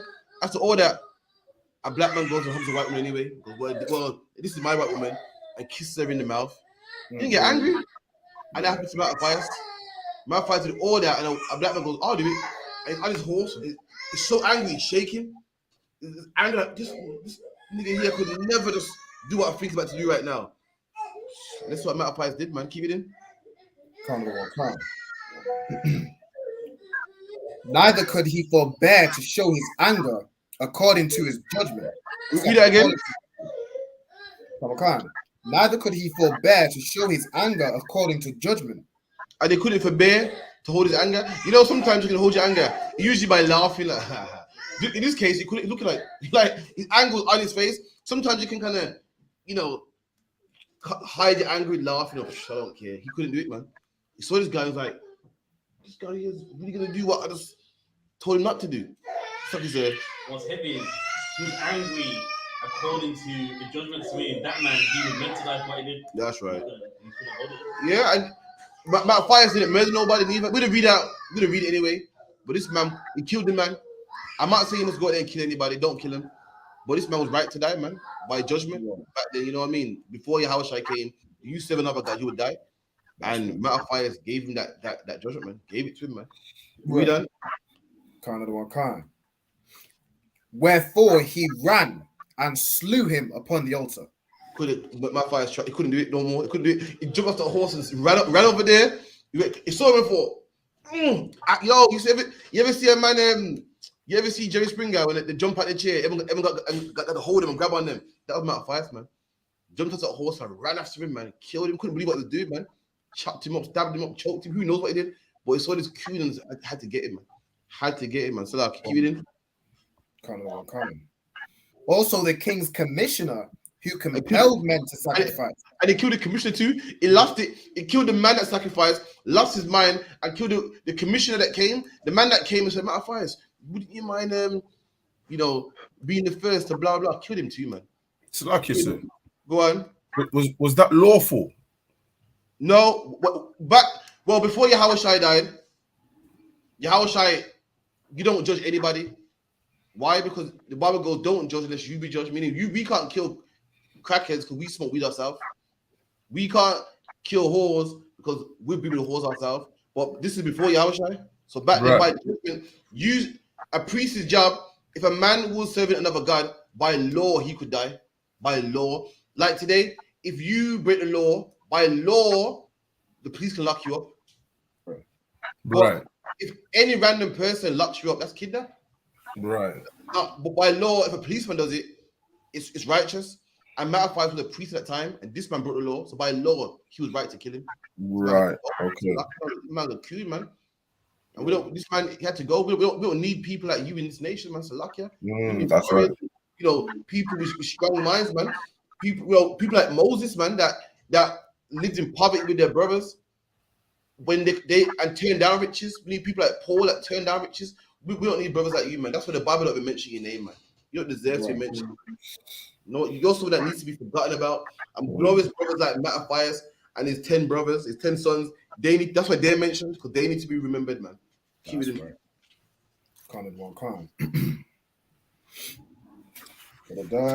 Who compelled men to sacrifice, he killed at that time. And the altar. He just said he killed him on the altar, the same altar he sacrificed and killed him on that same altar, man. There's an old saying, yo, don't shoot the messenger. Listen, it is a big disrespect to kill the messenger. You don't kill the messenger, man. Matter of fact, it's a bad man. He killed the messenger too, man. Right. You can't kill the messenger. He's just doing his job. The messenger could come to your land and say, listen, I got a message saying that we're going to kill everybody in 2 days. And you got to let him go. To go back and tell his boss that lie, right? You gotta tell. It's an unwritten rule. It's like, what's an unwritten rule again? Like, it's like in beef with somebody, like in beef with someone, proper beef, but you just don't attack their mom and dad. It's just like it's just don't do it, man. The unwritten rule. For the beginning of time, you don't kill the messenger. My father killed the messenger, man. That pissed me off too. He killed him as well. Keep it in. Thus dealt he zealously for the law of God. And he did that for the zealous of God. See, Akian, so we reading. He didn't do it because he was a gangster and a wicked person. He didn't do it because of how, he did it because he loves God, man. He loved the laws and it's what's going on here? What the hell's going on, man? And he did something about it. That's why he did it. Keep it in. Like as Phineas did unto Zambri, the son of Salam. Okay, so that's going. I think there's one more thing. Can we let you go? Talking about how they always use popular brothers. Give me 2 Maccabees, I think 7.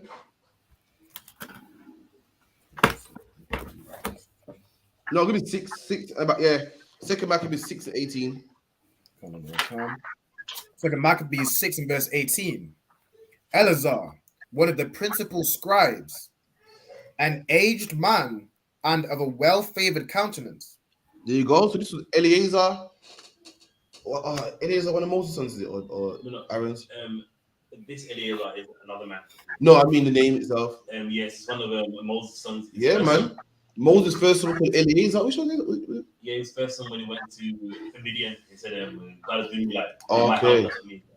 You know what I mean? Eleazar, man. So this man's named after one of the priests of Moses. So, how we work in Israel, but you're named after somebody. If you name your son after somebody with honor, you make sure that son is raised with honor because his name says it all. So you don't want him to let you down or to disgrace that name. So you give your son a name, you make sure son you live up to this name. So you already know what kind of man this is. We know the chief priest, we know the scholar is of old age, but his name alone lets you know, man. Read that again.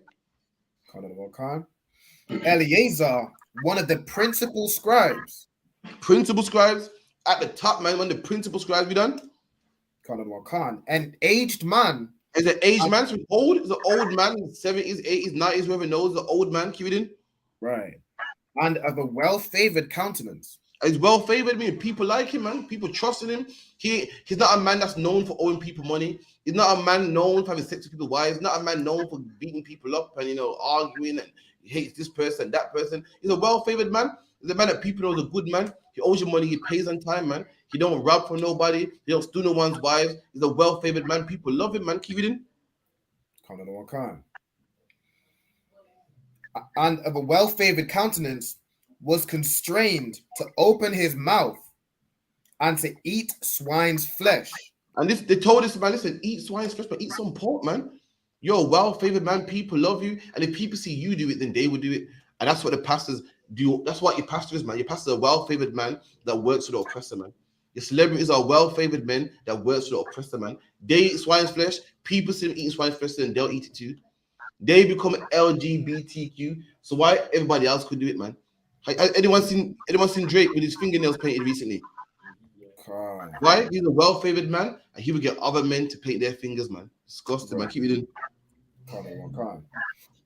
But he, choosing rather to die gloriously. And this man said, I'd rather die gloriously, man. I'd rather die glorious. Everyone, listen, and this brother died glorious. How do we know this brother died gloriously? You know why? Because we're reading about him right now, man. That's right. Reading about him right now, man. Right. That's how you want to die, black man. Die glorious. This man's in the Bible, one of the best sold books of all time, man. All over the globe, in every single language. He's right here. His name's in here, man. This man died gloriously before he would eat pork. Keep it in. Choosing rather to die gloriously than to live stained with such an abomination. This man said, I'd rather live gloriously than to be stained, man. He wants to be the man that ate pork, man. He wants to be known as the man that, the men that rose up against Moses. He wants to be known as the men that gave up Samuel, man. That gave up Samuel. He wants to be known as the Sodomites, the Benjamites, Sodomites, the book of Judges, man. You want to be, the man you want to be in the Bible is what? Samson, man. You want to be in the Bible. You want to be glorious like Moses, man. This man said, I want to be like that, man. I'd rather die, man, and eat some swine's flesh and get some fame from some heathen, man. I want to be glorious in the sight of God, man. Keep it in. Spit it forth and came of his own accord to the torment. And he spit it forth. It said that they constrained him to open his mouth, meaning what they opened his mouth, forced it in his mouth, and he spit it out, man. He spit it out and said, "No, fuck that, give me the torment, man. Torture me, kill me. I'm not eating no pork, man." And that's how you go out, black man, despite it, my native Indian, man. You want to go out, black man, that's how you go out, man. You don't go out, lovely in your bed, but you're a traitor. You go out dead, but you had some backbone, man. You stood for something, man. That's how you're supposed to die, man. That's how you're supposed to go out, man. A lot of us, lying to our wives and that, I'm like, nah, man, I'm just a regular guy, man. You let them know I'm in the truth, man. You let them know how you gonna lie to some whore, man. This is a woman that whores and has sex with loads of different men. She ain't scared to say who she is. So why are we scared to say who we is, man? Have some backbone, man. Go out with some glory, man. Let her know I don't celebrate Christmas, man. I don't celebrate Easter, man. Buying Easter and Christmas and Valentine's Day gifts for some whore, man. That probably won't be with you next year. You know what I mean? You're better than her, man. Have some backbone. She ain't scared to say she ain't a whore. She'll sit you down and tell you all her stories. Because I used to be the mark, but I left it because they tell you straight outright to your face, man.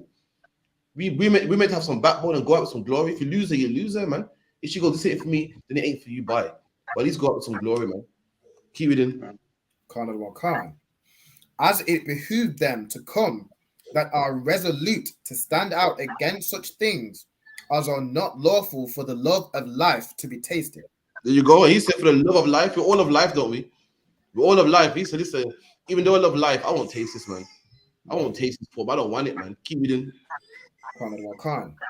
But they that had the charge of that wicked feast, for the old acquaintance they had with them, they had with the man, taking him aside, besought him to bring flesh of his own provision, such as was lawful for him to use. So this is what they did. This how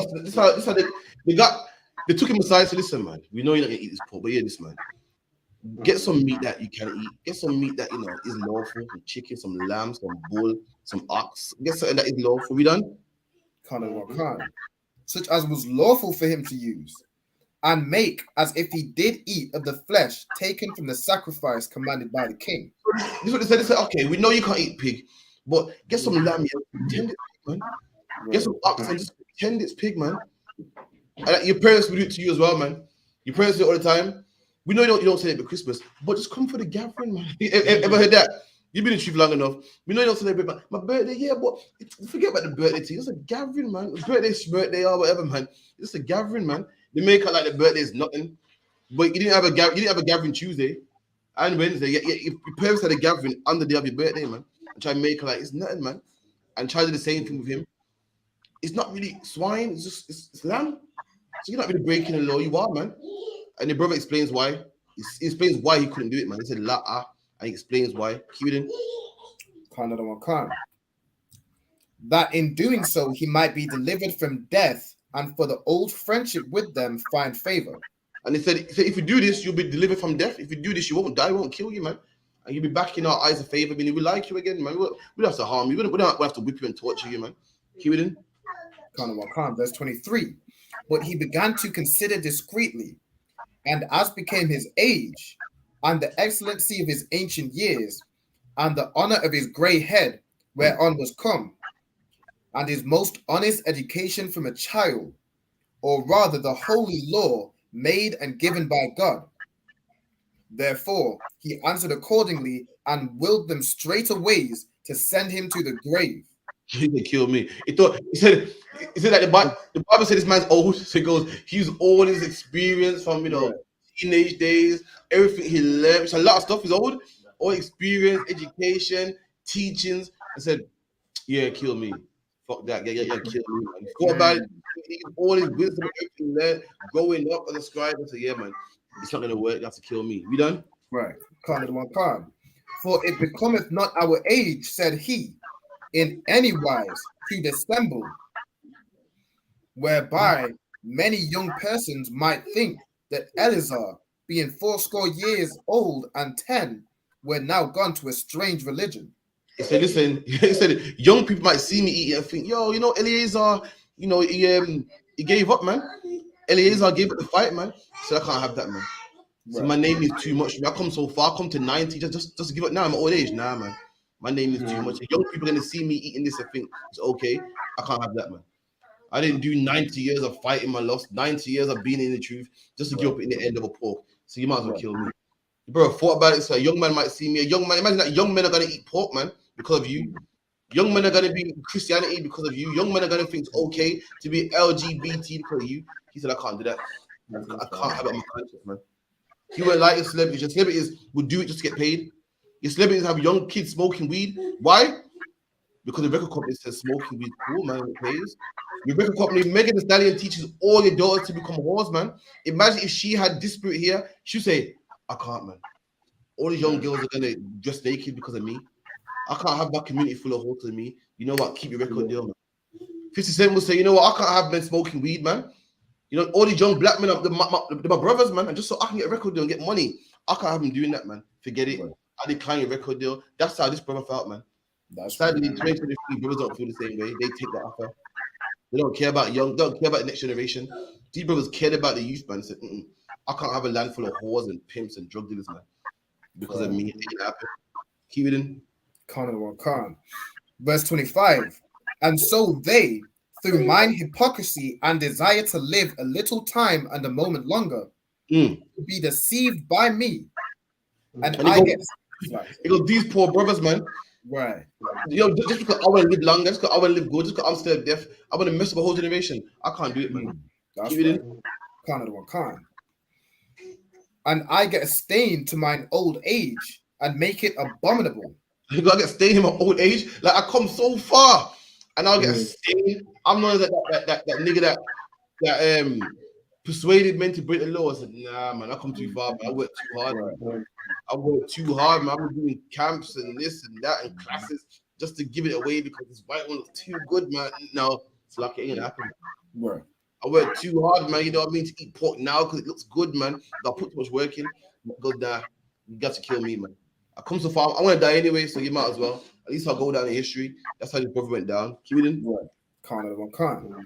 For though the present time I should be delivered from the punishment of men, yet should I not escape the hand of the Almighty, neither alive nor dead. Listen, I might escape the hand of you, man. Well, I can't escape the hand of God, man. And that's true, man. Listen, you escape the hand of the white man. You live 20 more years, 40 more years, but you gotta die one day, man. And the Lord will get you, man. The Lord gets you, you come back to the earth blind, man. You come back to the earth crippled, man. I might as well take the white man's beating right now, man. It won't last too long, but I know I'll come back great, man, in my next life. So I can't escape. Because read that part again, Salakia. Khan. For though for the present time I should be delivered from the punishment of men. Yeah, so right now I'm delivered from man. The man ain't gonna kill me, gonna hang me. You know, what's the punishment the Greeks did? Burn you in a frying pan and whatever the case may be. Although that will happen to me right now, read. Yet should I not escape the hand of the Almighty. There you go, man. You can't escape the hand of God, man. So you know what? If I want to be in anyone's good books, I might as well be in the Lord's good books, man.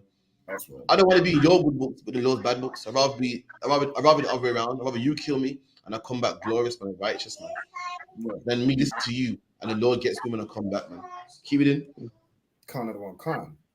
Neither alive nor dead. And it goes, you ain't safe from the Lord, alive or dead, man.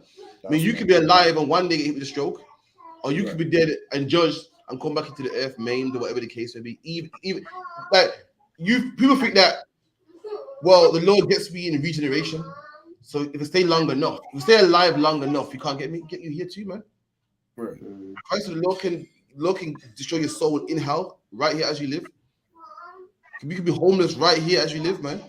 Hit by a car right here as you live, or it can get you when you're dead. Either way, you ain't safe for the Lord. So he goes, you know what? I might as well be in the Lord good books than yours, man.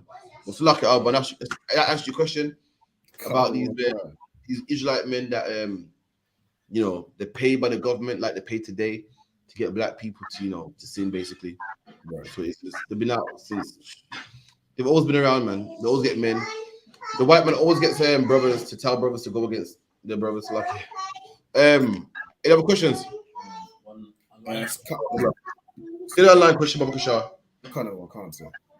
The sister says, Lucky, I wanted to ask, is there any such thing as fallen angels? I've heard some Christians say that fallen angels are demons like Satan. No, there's no such thing as fallen angels. This Bible's not a fairy tale book. Yeah. So this. 1 second. This is what. But get me Nephilim in the Bible dictionary. Kind of the one kind. So story has it is angels came down, had sex with women, and their children is called Nephilim, and their children are these giants like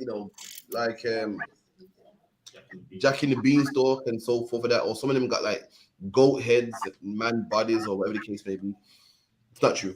So it's all against a man that don't understand the Bible. It's not true, man. Get me Nephilim in the Bible dictionary. Kind of the one kind. Nephilim, a term rendered giants in the King James Version. Nephilim means giants. So when you read the Bible, Nephilim in Hebrews, when you read the Bible, it says there was giants in the earth. You look at what giants. Giant means Nephilim or Nepalian in the Latin Kodash, and they say, "See giants. See, these are giants. These are 3, 5, 4 giants. You know, men are all up in the air." A giant in the Bible is a man, a tall person, or a big, strong person, or someone muscular, big, someone doing it big, someone famous. That's what a giant is. It's not a literal giant what we're taught in nursery rhymes. It's not a giant. Keep it in. Kind of the one kind.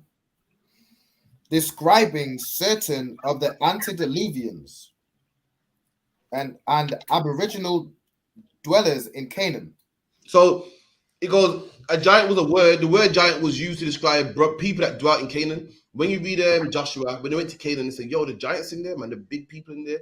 What it meant was the strong, like any army. An army is full of giants, man. Like whenever you go to any army, the British army, Israeli army, it's full of giants. They ain't no pansy men in there. They ain't no soft men in there. They ain't no soft women in there. It's full of people that are trained, willing to die, to fight.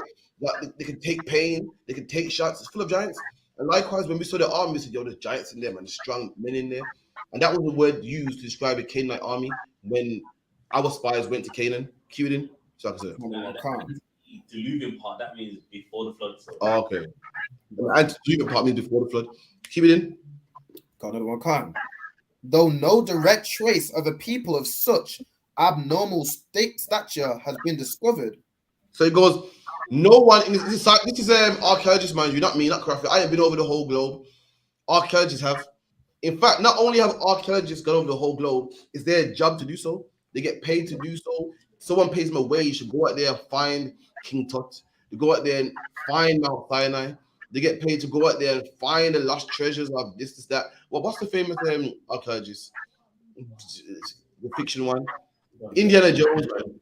You know what I mean? That is his job to go around and find the Ark of the Covenant, find the gold of this, find pirates' gold. Archaeologists said that no one of such stature has ever been found, man. Stature is what height has ever been found. Keep it in. There is ample evidence as to the underlying tradition, not angelic fallen beings. It goes what? Read it again. They're not what? Not angelic fallen beings. Even the white man says, man, listen, these giants are not angelic fallen beings, man. Keep it in. That's it on what I... Nah, man, there's one part there, man. You got what? Which one you got? Like, I got the compact. Nah, man, you ain't got the compact, man. Rob, don't do me like that, man. It's more, man. You ain't got where it says one should reject the view of angelic fallen beings. Nah, so I don't have that, man. So like mine says one should reject the view that they were angelic fallen beings. Even the scholars say this, that angelic stuff is garbage, man. You gotta reject that, man. It's not talking about that. You feel me? So give me a Revelations 12.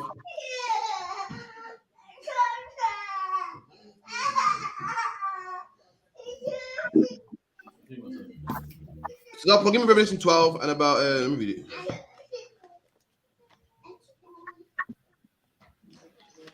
$12 and about 5, huh?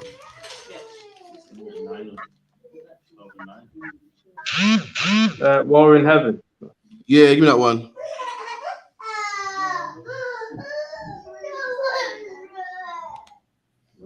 Verse 12 and 7. Revelation chapter 12, verse 7. And there was war in heaven. Michael and his angels fought against the dragon, and the dragon fought and his angels. There you go. So Christians read that and say, yo, there's a war in heaven. There's a war in heaven, and God kicked out Satan. Now Satan dwells on the earth now. And his angels had sex with women, and that's not true, man.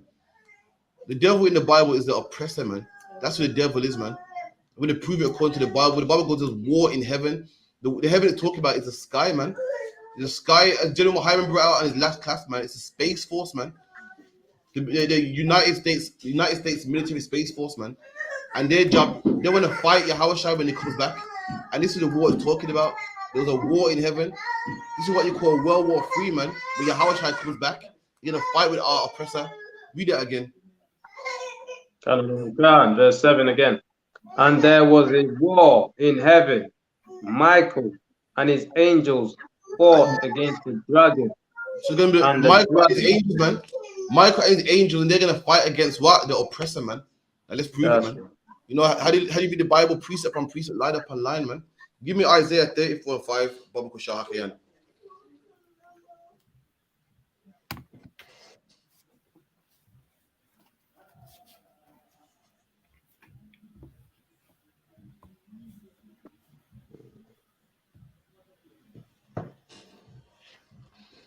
You got it?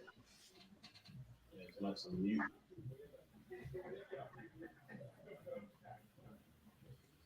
I've got the other one. Go on, no sweat.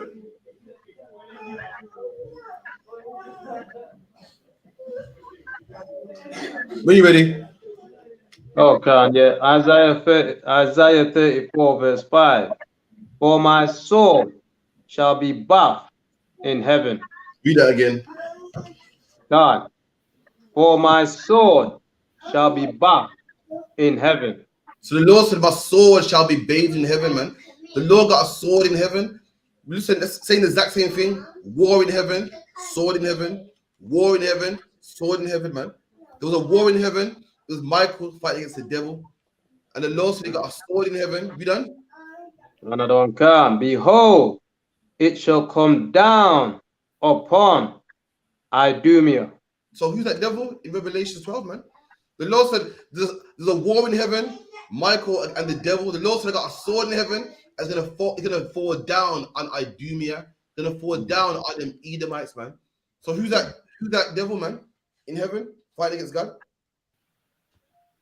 Anyone know? Okay, that's Esau. Esau, man.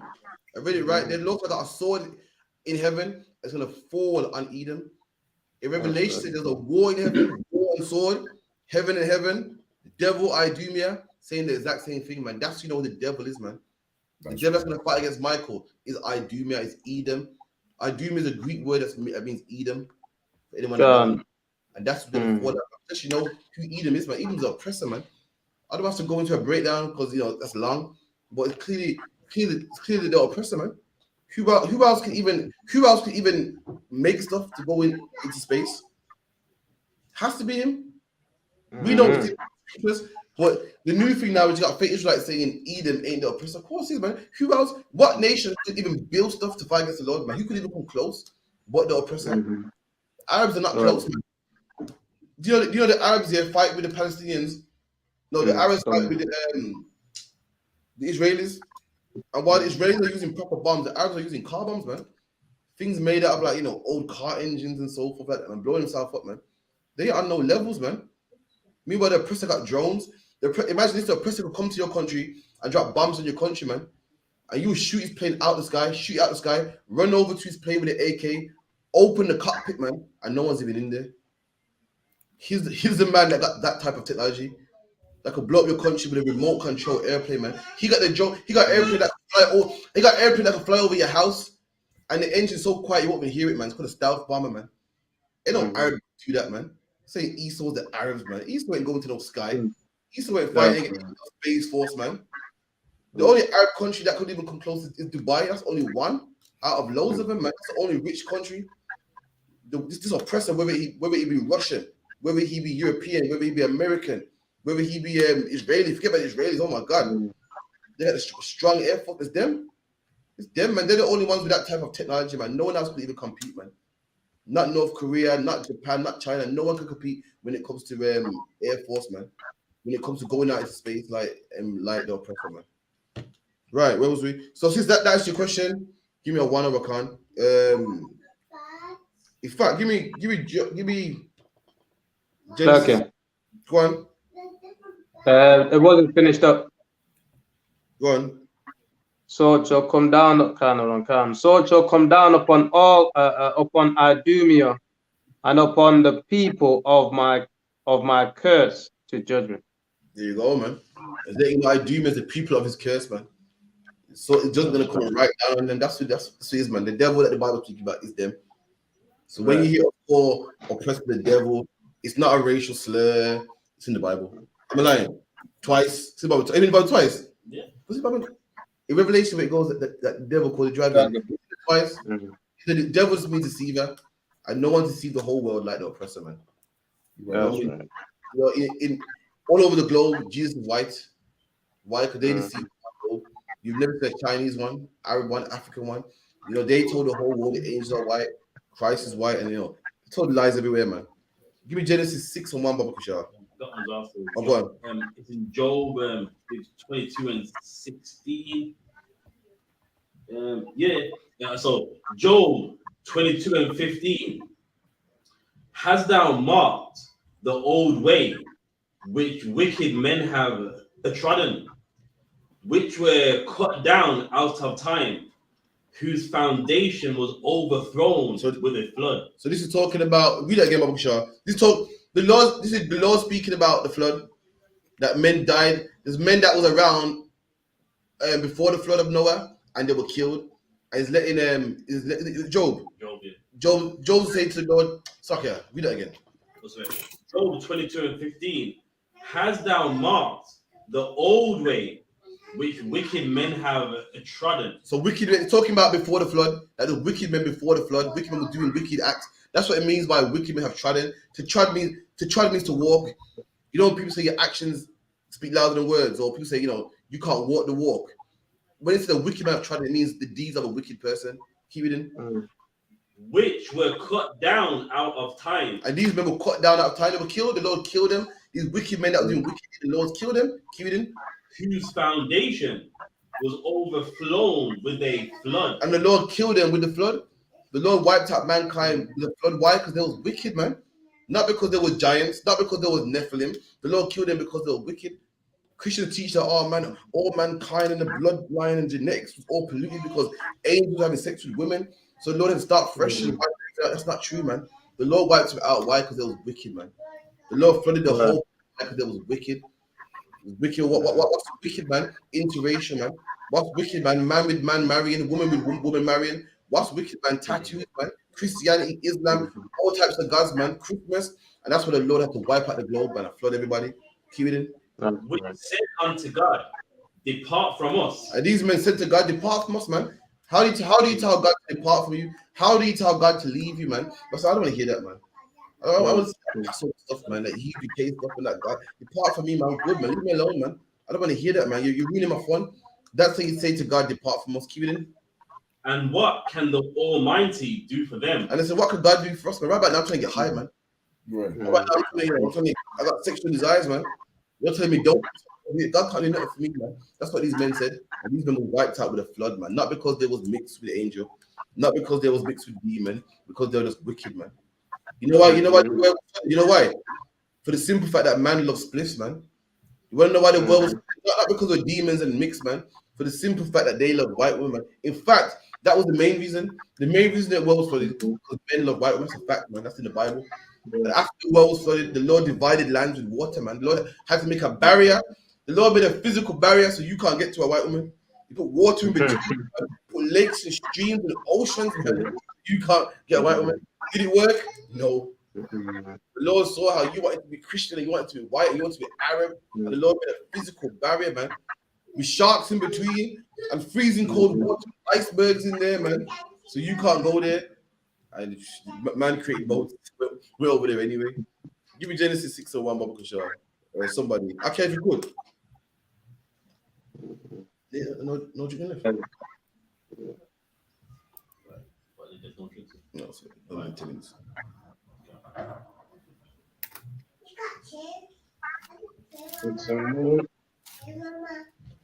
Genesis chapter 6, verse 1. And it came to pass when men began to multiply on the face of the earth. There you go. And So it came to pass, men began to multiply the face of the earth, man. Men started to, multiply, and the earth started to spread out more, and more cities being established. Keep it in. And daughters were born unto them. And daughters were born unto them. So men started to grow, nations started to grow, man, and grow bigger and take more land and expand. More daughters are grown to them, more sons are grown. Keep it in. Verse 2. That the sons of God saw the daughters of men, that they were fair, and they took them wives of all which they chose. Okay, so if you're a Christian, you think that the sons of God are angels, man, and you think the sons of God took the daughters of men and married them, and giants came out. That's not what it's saying, man. For time's sake, I'll break it down for the sons of God is us, man. Before Israel, before Israel, we're the sons of God, man. Reincarnation is real, and Israel weren't alive at this time, man. You always had the sons of God. You always had the other nations, and you had the sons of God, man, that believe in God, believe in the commandments, man. And the chosen people of God back then looked at these heathen women and thought, yo, they're nice, man. I want one of these. I want a white woman, I want a Chinese woman, man. I want one of these, which has always been our problem, man. That's what happened there. The sons of God. Listen, our name Israel means what? Anyone know what our name means? Israel. Prince of the power. Prince of the power, man. Who's the power? It's like I said, the power. Israel. No, we're the prince of the power. So who's the power? Oh, the power is the Most High. Yeah. So if you're the prince of God, then what are you? What are you to God then? A son. There you go, man. The prince is the son of the king, man. And we call it Israel is the prince of God. And here it said what? The sons of God, man. Saying the exact same thing. Our name even means the same thing. The name God gave us even means the same thing. Our name means sons of God. And the sons of God, the people that were supposed to be keeping the commandments, man. The people that came from Adam, man. Through Seth. Saw a heathen woman and thought, yo, they're nice, man. So Arab woman go, yo, I want some Arabs, man. So a Chinese and thought, I want some Chinese, man. You know what I mean? And that's always been our problem. To be a black man, for some reason, to have a black woman is too boring, man. It's not good enough. You gotta have a white woman. Forget the Windrush. The Windrush come to England and first thing, oh my God. Imagine this. The Windrush come to England and as soon as they landed in Heathrow Airport, they was on a mission, man. As soon as they took Stansted Airport, oh my God, they were on a crazy one, man. You know, if you see it, listen, they went, man. Just it was that bad. The Prime Minister spoke out about it, man. Crazy. Why? Because they come to a new land now. They come to England now, and all that Jamaican shit that's old. That's old. No more speaking. I'm gonna speak good now, and I gotta speak good and dress good. And how better to top it off than get a good woman to? I gotta have the whole package. Cut half, and you Trevor McDonald come from Barbados. Trinidad, Barbados, come from Trinidad with a black woman. This became in 3 years, man. Trinidad had a white woman. That was this what happened here. The sons of God saw the other nations that they were fair, so y'all want some of that, man. Keep it in. And verse 3. And Yahweh said, my spirit shall not always strive with man, for that he also is flesh. The logo, my spirit ain't striving, man, no more, man. He said, I'm tired of fighting. Strive means to fight. So I want him to, my spirit, me, what I want him to do is fighting what he wants to do. I'm tired, man. The logo, listen, he's only flesh. What's the Lord saying here? Say, I'm tired of fighting with man. The Lord saying, listen, read that again. Read that part again. It says, and Yahweh said, my spirit shall not always strive with man, for he also is flesh. The Lord goes, listen, my spirit ain't striving, man. Remember, it's just flesh, man. What's he saying here? Man's carnal. No, man. Say, listen, I'm tired of telling man to do this, and they want to do that. I'm tired of telling man to do this, and he wants that. I was kidding, man. I had enough. It's only flesh. I'm gonna fight with him for sending prophets among prophets, and sending this, and sending warnings, and sending stuff. Oh, how about just kill him? It's only flesh. So my spirit ain't always striving. I'm not gonna keep fighting with him, man. It's only flesh. How about just kill him? And guess what? The Lord just killed him. He did it. He flooded the whole entire earth, man. Flooded the whole earth and washed it all off and started fresh. And the Lord was going to do it to us as well, man. The Lord was driving with us to the wilderness. And the Lord said, Moses, step aside, man. Let's kill him, man.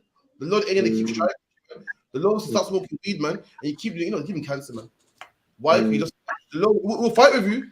And he'll try to convince you and he'll send prophets. But it gets to the point where it's like, listen, it's just flesh, man. I get to argue with this flesh. I can just kill it, man. It's no big deal. Keep it in. And Yahweh said, my spirit shall not always strive with man, for he is flesh. Yet his days shall be 120 years. Keep reading. It's not break down itself. Keep reading. Verse 4. There were giants in the earth in those days. Keep reading. And also,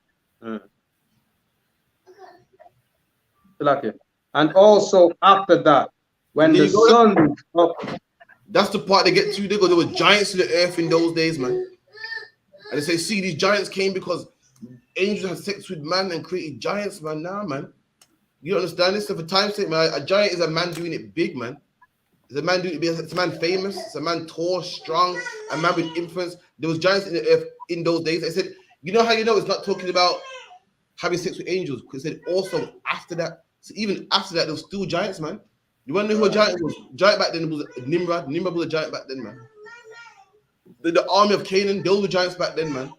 He's not talking about fee, fi, fo, from giants, man. They do not exist. He's talking about a man doing it big, man. Keep it in. Go on. Also, like on the insert here, it says Nephilim, mighty or fallen ones. There you go, man. Even the brother got translation in his Bible, and they said Nephilim means mighty ones, man. It's like other one. I was saying, like, just on the back of that, with the Canaanites being a Nephilim, or that. Well, in history, the Canaanites had a very strong army. Even the Canaanites beat the Egyptians at one point with a battle on.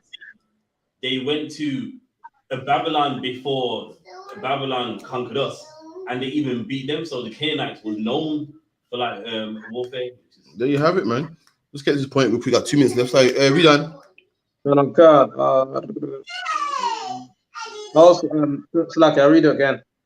There were giants in the earth in those days, and also after that, when the sons of God came in unto the daughters of men. There you go. And the sons of God came into the daughters of men, and giants were born to them, man. Giants were born to their kids that were giants and kids that was famous, man. Why? Because the kids had good hair, man. The kids had fair skin, man. The kids were considered pretty and different, and that's why the kids were famous.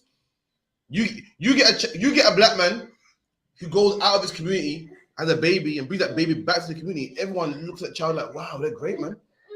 Everyone, you don't work in reverse. An Arab woman has sex with a black man and brings the child back. The parents damn near a lot of times disown them. A lot of times, yo, don't bring it around here, man. Kick out the girl, kick out the pretty boy. In our community, wow, look at that hair, man. Wow, it's Chinese, man. And then all the black kids treat like shit. Oh, move, man. But the Chinese one, whoa. That's what I mean by there were giants in those days, man. Those are giants. And these people became famous. They became the famous man because of how we looked and how we come around and so forth. Keep it in. Men, and they bear children to them.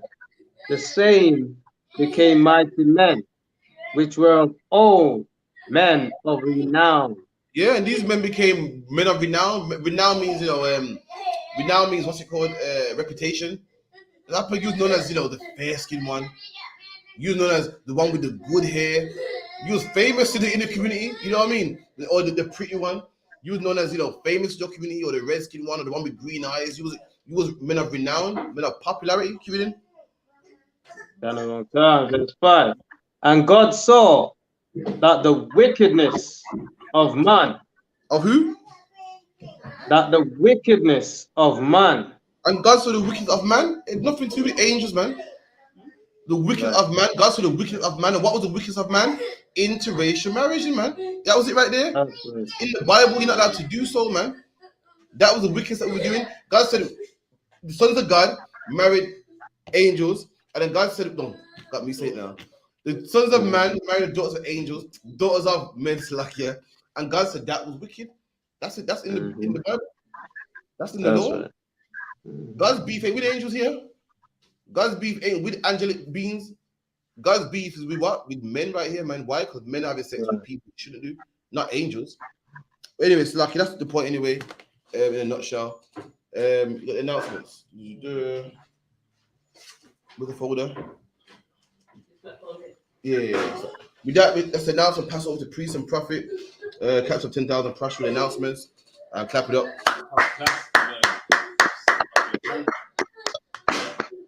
We are the I.S.U.P.K. Started at 1 West, 125th Street, Harlem, New York. Rule for new brother and sister. When a new brother or sister comes into the school, they are off limits for 6 months. They are to be saluted only. They are here to shed themselves of the world. If they need transportation, the teacher will arrange it. After 6 months, if a brother or sister has an interest in a particular person, he or she must get permission from the head to speak to a brother or sister. There is another 6 months in which the brother and sister will court each other. After this 6 month period, the brother and sister will get permission from the head to marry. Tithes, which is a commandment, Numbers 18:21, Malachi 3:8-10, means 10th in the Hebrew ma'ashara. 10% of every penny of any increase the Lord gives you, give to the Treasury Department or its teacher. Priest one, free will offering for priests, not mandatory. Whatsoever amount you would like to give. Upcoming holy convocations is the Feast of Trumpets in September. And also we got the Feast of Tabernacles on the 29th of September being held in Edinburgh, Scotland. That's right. All right. Reminder of Akim and Atwaf to check the bulletin boards in the hallway.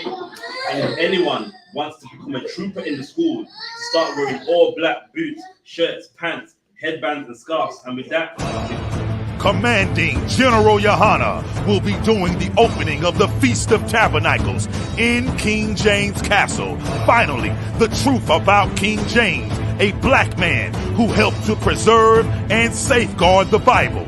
Live September 29th, 2023. Commanding General YAHANNA live at King James Castle in Scotland. Come on down and support the I.S.U.P.K. UK. Lift the glass, come and join the brotherhood and drink with the ancient as we celebrate and keep the Feast of Tabernacles for our King Yahushua in King James Castle. Bringing his crew of heavy hitters.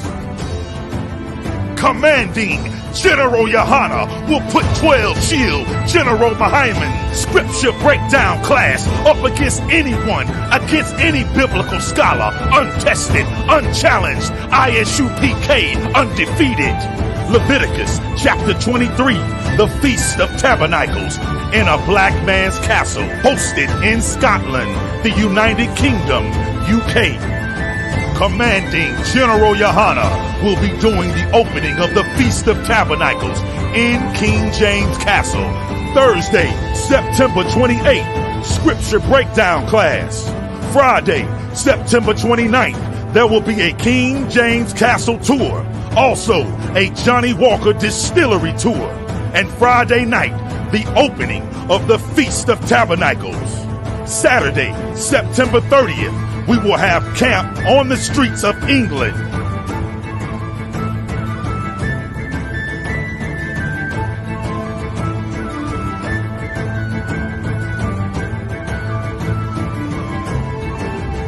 Sunday, October 1st, the UK Cookout. Monday, October 2nd, the Warwickshire Castle Tour. I.S.U.P.K. under commanding General YAHANNA at King James Castle in England. This is an absolutely monumental, historical event. Wam YaSha'Allah, YaSha'Allah, YaSha'Allah. Want us to stop. But man, don't we deserve a shot? Don't we deserve a shot to be the Lord's people?